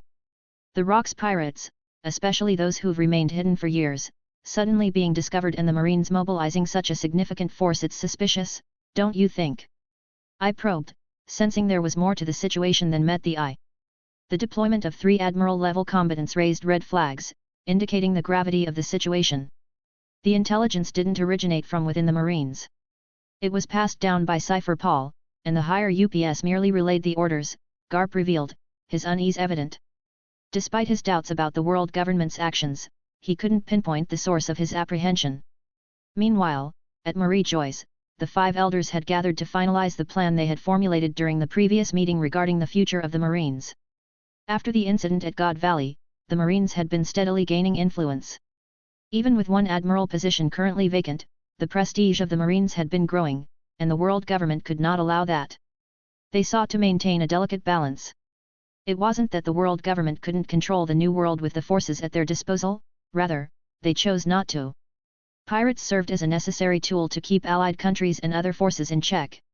If all the pirates were eradicated, the allied countries might entertain unsavory ideas of rebellion. Therefore, the world government always strived to maintain equilibrium between marine influence and pirate power. When one faction threatened to overwhelm the other, they intervened, as they had with the Rocks pirates. Ultimately, the authority of the world nobles needed to remain supreme and unchallenged. The preparations are all done. Soon enough, Zephyr will be broken. But how sure are you that he will remain in the Marines after such a blow? Elder Nusjuro questioned, expressing concern about the aftermath of their plan. Zephyr is someone who embraces the concept of justice, forgetting that he serves us. He is gaining influence within the Marines at a rapid rate. If this continues, he will soon have enough capital to ascend to the post of Fleet Admiral. Although we shouldn't be seen directly involved with marine affairs, we cannot allow the post of Fleet Admiral to fall into the hands of people like Zephyr. Elder Saturn shared his thoughts on the matter. What about Garp? He could be a bigger problem than Zephyr. However, you are right. Currently, there are only a few strong pirates in the New World, the remnants of the original Rocks crew and Roger. As long as they stay in their lane, let them play their pirate game. Elder Jew Peter expressed concern about potential opposition from the marine hero. Forget about Garp. Since God Valley, he has lost his edge. He isn't even ready to accept his admiral position because he hates us. And just in case, we have his son in the Marines too, so he will know how to act restrained, Elder Mars explained, downplaying the threat posed by Garp. Well, just make sure that none of this points back to the world government. Have the Cypher Paul try to find some like-minded Marines to help execute the mission if the pirates fail. We cannot afford for this mission to fail because it would raise suspicion if it did, Elder Warkuri commented, emphasizing the need for secrecy. And we don't have to worry. Even if Zephyr leaves, it won't make much of a difference, as the current pirates' power is low. We need to give some time for their growth, Elder Saturn added, expressing confidence in their plan. That's right. The new recruits from the elite training camp have been growing at an exceptional rate. They have adapted to the new devil fruits well and will soon graduate. Zephyr sure has done an exceptional job raising them. If possible, we should have Kong talk to him and convince him to stay as a trainer after this incident, Elder Jew Peter suggested, considering future actions to maintain control. Oh, and we need to make sure the agents of CP0 take care of all the pirates involved in Zephyr's matter. By the way, has there been any update on the matter regarding that mad scientist who published those papers on lineage factor? Elder Saturn questioned, as the matter of Mad's discovery was of paramount importance, as they had already disbanded Mads and integrated the top scientist, Dr. Vegapunk, to study about it from underworld government's control. What about the rest? Elder Mars inquired, wanting to know the fate of the other scientists. Caesar has been negotiating, wanting to seek asylum under us. As for Judge, he has gone back to his ruin of a country, and Queen has gone into hiding within the New World. Elder Saturn shared the complete fate of the Mads members. Elder Nusjuro suddenly recalled something he had come across. Do you guys remember those brats who tried to blackmail us and ran away from Mary Geoise? You mean those little ones from the Donquixote family who created a fiasco here? Elder Warkuri couldn't help but exclaim as he thought about those spawns of the Donquixote family. He still got a headache whenever he thought of how those little brats got access to such sensitive secrets. Yes, them. It seems like after falling from grace, the Elder One who bargained with us has taken to piracy and the underworld. Surprisingly, their little group seems to have grown significantly within the past year and gained enough influence to stand on their own within North Blue. I have asked the Marines to set up a special bounty for the kid, Elder Nusjuro shared. Since the day he met those kids, they had left a strong impression on Nusjuro, so he had been keeping an eye on the Donquixote duo. TCH, it's just the North Blue. What's so great about that? If the blood of a celestial dragon couldn't achieve this much, then it would really be a shame. Elder Warkuri didn't share as much concern as Nusjuro. To him, they were just little brats. What about the other brat, the little one, the one who carries the slave mark on his back? Elder Saturn questioned. Originally, the Dongquixote family wanted to appeal to retrieve the kid because he was branded, but then an order from the elders put a stop to such requests. That's the interesting part. The little one has joined the Marines directly, being tutored under Garp despite him knowing that the kid was a former celestial dragon. Alongside the other Marine who has consumed the Ice Logia fruit, from the intel gathered by CP, it seems like the kid is showing exceptional growth while training under Garp. But it seems like Garp has kept the kid as a Chaiboi despite his prowess. Elder Nusjuro shared the details he had gained from CP. Well, maybe it's just Garp being petty. You know, he might be taking pleasure while ordering around an ex-celestial dragon, and maybe that is also the reason for the kid still being a chore boy. Or maybe it's just the kid's age. But it's a good thing, right? In the future, we can just pit the two kids against each other, shared Elder Warkuri. In that case, let's send an order to promote the kid directly to a commissioned officer. Despite his current status, he was a former celestial dragon, so we can't have Garp insulting one of our own. And also, maybe we can have the Cypher Paul approach the kid and offer him a spot. Maybe we can nurture him to be our loyal dog if he shows enough talent, Elder Nusjuro declared, trying to make the best use of the available talents despite throwing them away earlier. A large marine warship was in transit at the Red Port, crossing the Red Line near Mary Geoise from the New World side towards the Paradise side of the Grand Line, where the Marine headquarters, Marine Ford, lay. It had been a week since Garp and his marine warship departed in the direction of Marine Ford. Ha ha ha ha ha ha, kid, you said you wouldn't accept any form of promotion, right? Look here, the order came all the way from the top. It seems like you will be a lieutenant from today on. No wonder you told me that you didn't need any promotion. From the lowest rungs of infantry all the way to a commissioned officer in a year. This sure has to be some sort of record. Garp laughed heartily as I was handed my new uniform. My expression soured at this news because my promotion felt forced upon me, with no regard for whether I agreed or not. I had no accompanying duties along with my title, like other commissioned officers. I could simply enjoy my privilege without doing any work. I felt a bit bitter because those elders had bestowed upon me a position that I did not want. This was them simply overreaching, but I knew the current me had no way to refute it. I had to stay under Garp's protection until I was strong enough. Blatantly insulting the elders' orders might draw their attention to Doflamingo, which I could not afford. So, I grudgingly accepted my new custom-made lieutenant uniform from Bogard. The journey from Redport to Marineford was short, as Marineford sat right next to Mary Geoise and Sabayati. As the marine warship docked onto the designated area in Marineford, I spotted a few figures waiting to welcome Garp. From my memory, it had been a year since Garp came back to Marineford. It was around the time I had joined the Marines, and after that, Garp had been busy actively hunting Roger and other high-value pirates all year round. Most of them were figures that I had met previously. The only one that I had yet to meet was Zephyr. In his early 40s, he was a man who became an admiral at the age of 38, joining the Marines at a tender age of 14. However, what caught my attention more was the young teen standing next to Zephyr. It was none other than Virgo, my dear friend and one of my brother's most loyal subordinates. Although we both recognized each other, we kept up the facade as if we were strangers. Ah, Zephyr, what a pleasant surprise! How have you found the time to come and welcome me? Garp's voice boomed as he jumped down from the warship, landing next to Zephyr and Sengoku. I followed closely behind Garp, along with Dragon and the other officers who were aboard the ship. Bogard took on the duties of Garp, handling the docking procedures and other formalities. Chapter 20. Garp, you sure know how to joke. You left last year chasing after that, Roger, and never bothered to return. Look at Sengoku here, he always makes sure to report back frequently. Zephyr teased Garp in a light-hearted banter. The three of them were thick friends, along with Tsuru. Say, Sengoku, have you got any good premium teas for me to taste? I've missed those novel snacks that you bring back, Garp continued, wanting to tease Sengoku, who seemed to look serious, but Garp knew this was him trying to portray himself as serious. Garp, you bastard, don't you dare touch my things. The last time you left for the sea, you emptied the entire warehouse of my favorite snacks, Sengoku fumed with righteous anger. I tried to make sense of the situation. 3 admiral-level figures were discussing snacks. I couldn't help but sigh. Zephyr, who was catching up with the others, noticed my gaze and turned towards me. So, Garp, is this the new kid that you have taken under your wing? Sengoku here said that you threatened him with a death match for wanting to snatch the kid, he questioned curiously, as my prowess had reached the ears of most of the marine higher UPS. Haha, you're right. This is the brat. Don't be fooled by how polite he looks, he's one cunning fellow.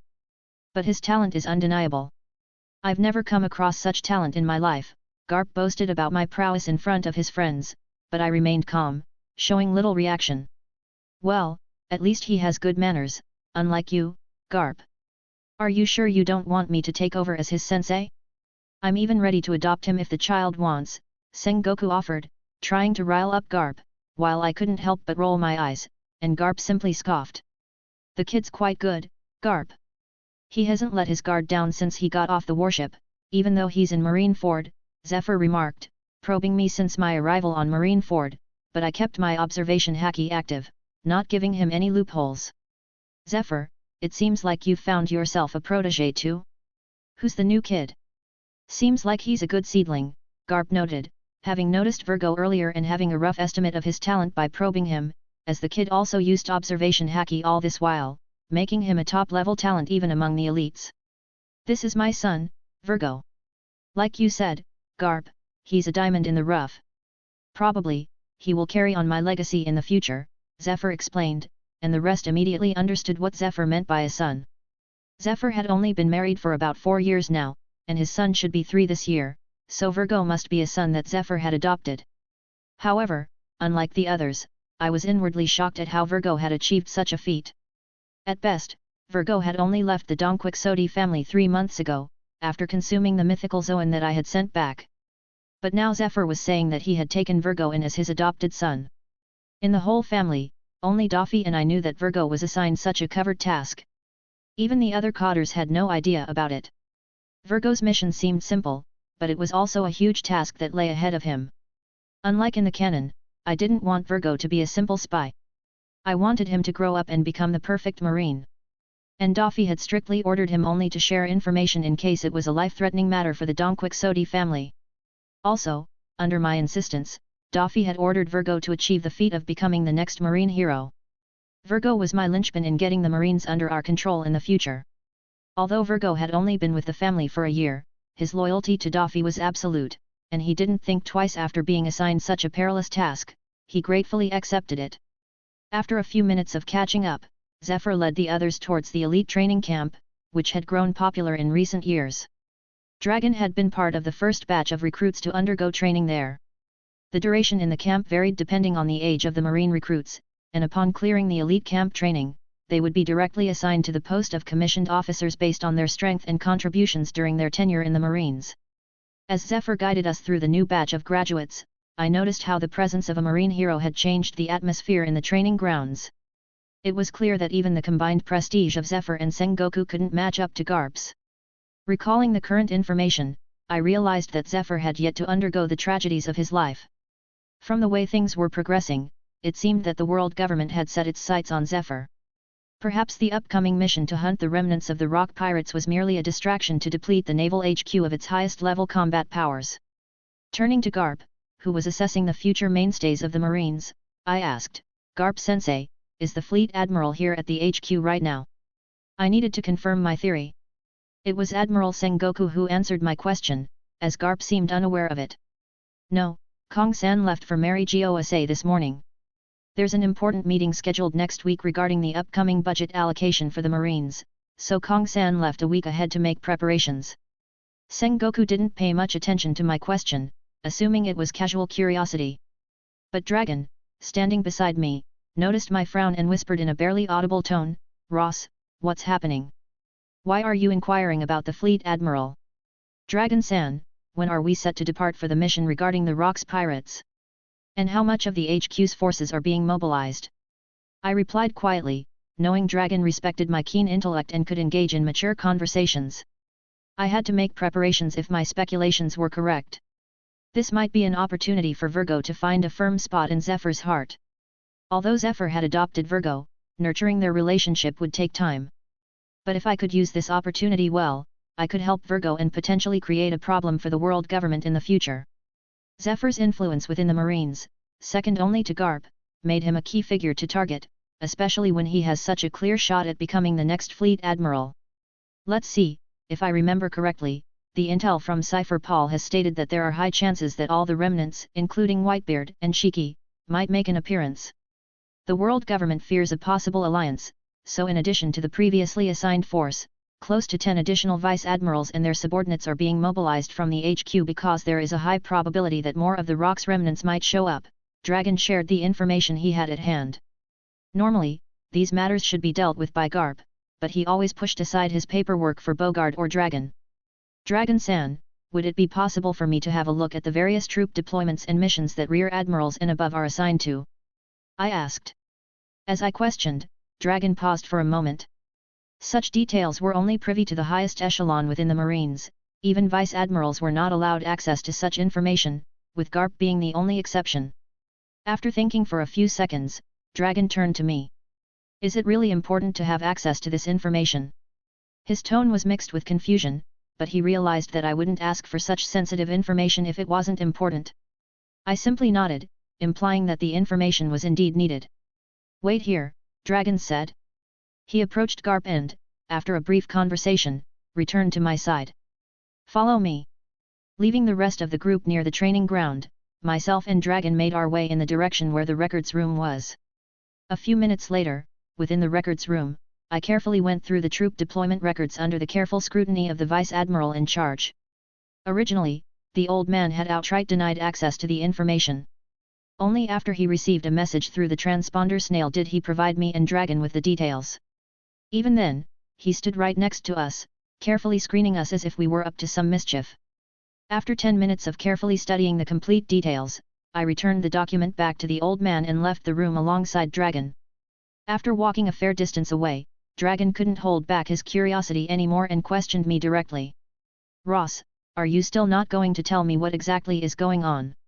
I turned to Dragon and looked the man in the eye. Dragon-san, I think the upcoming mission is a huge trap.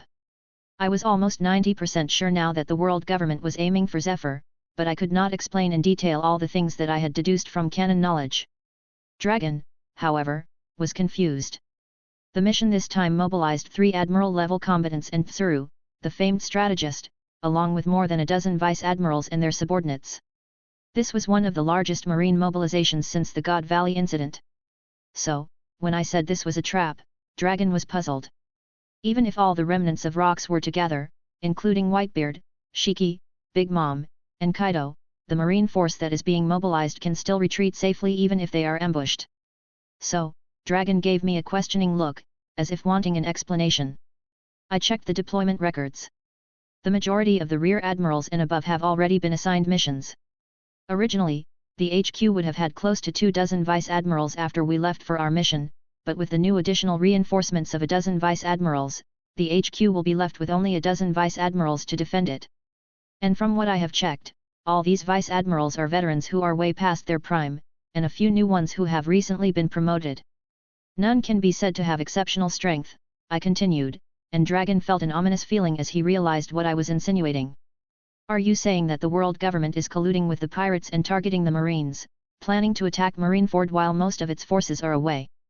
Dragon was completely in disbelief. He knew that the world government had its flaws, but he never realized that it could stoop to such low levels. Marines were subordinate to the world government, so he was puzzled by the need for such shameless actions. You are mistaken, Dragon-san. The world government is not colluding.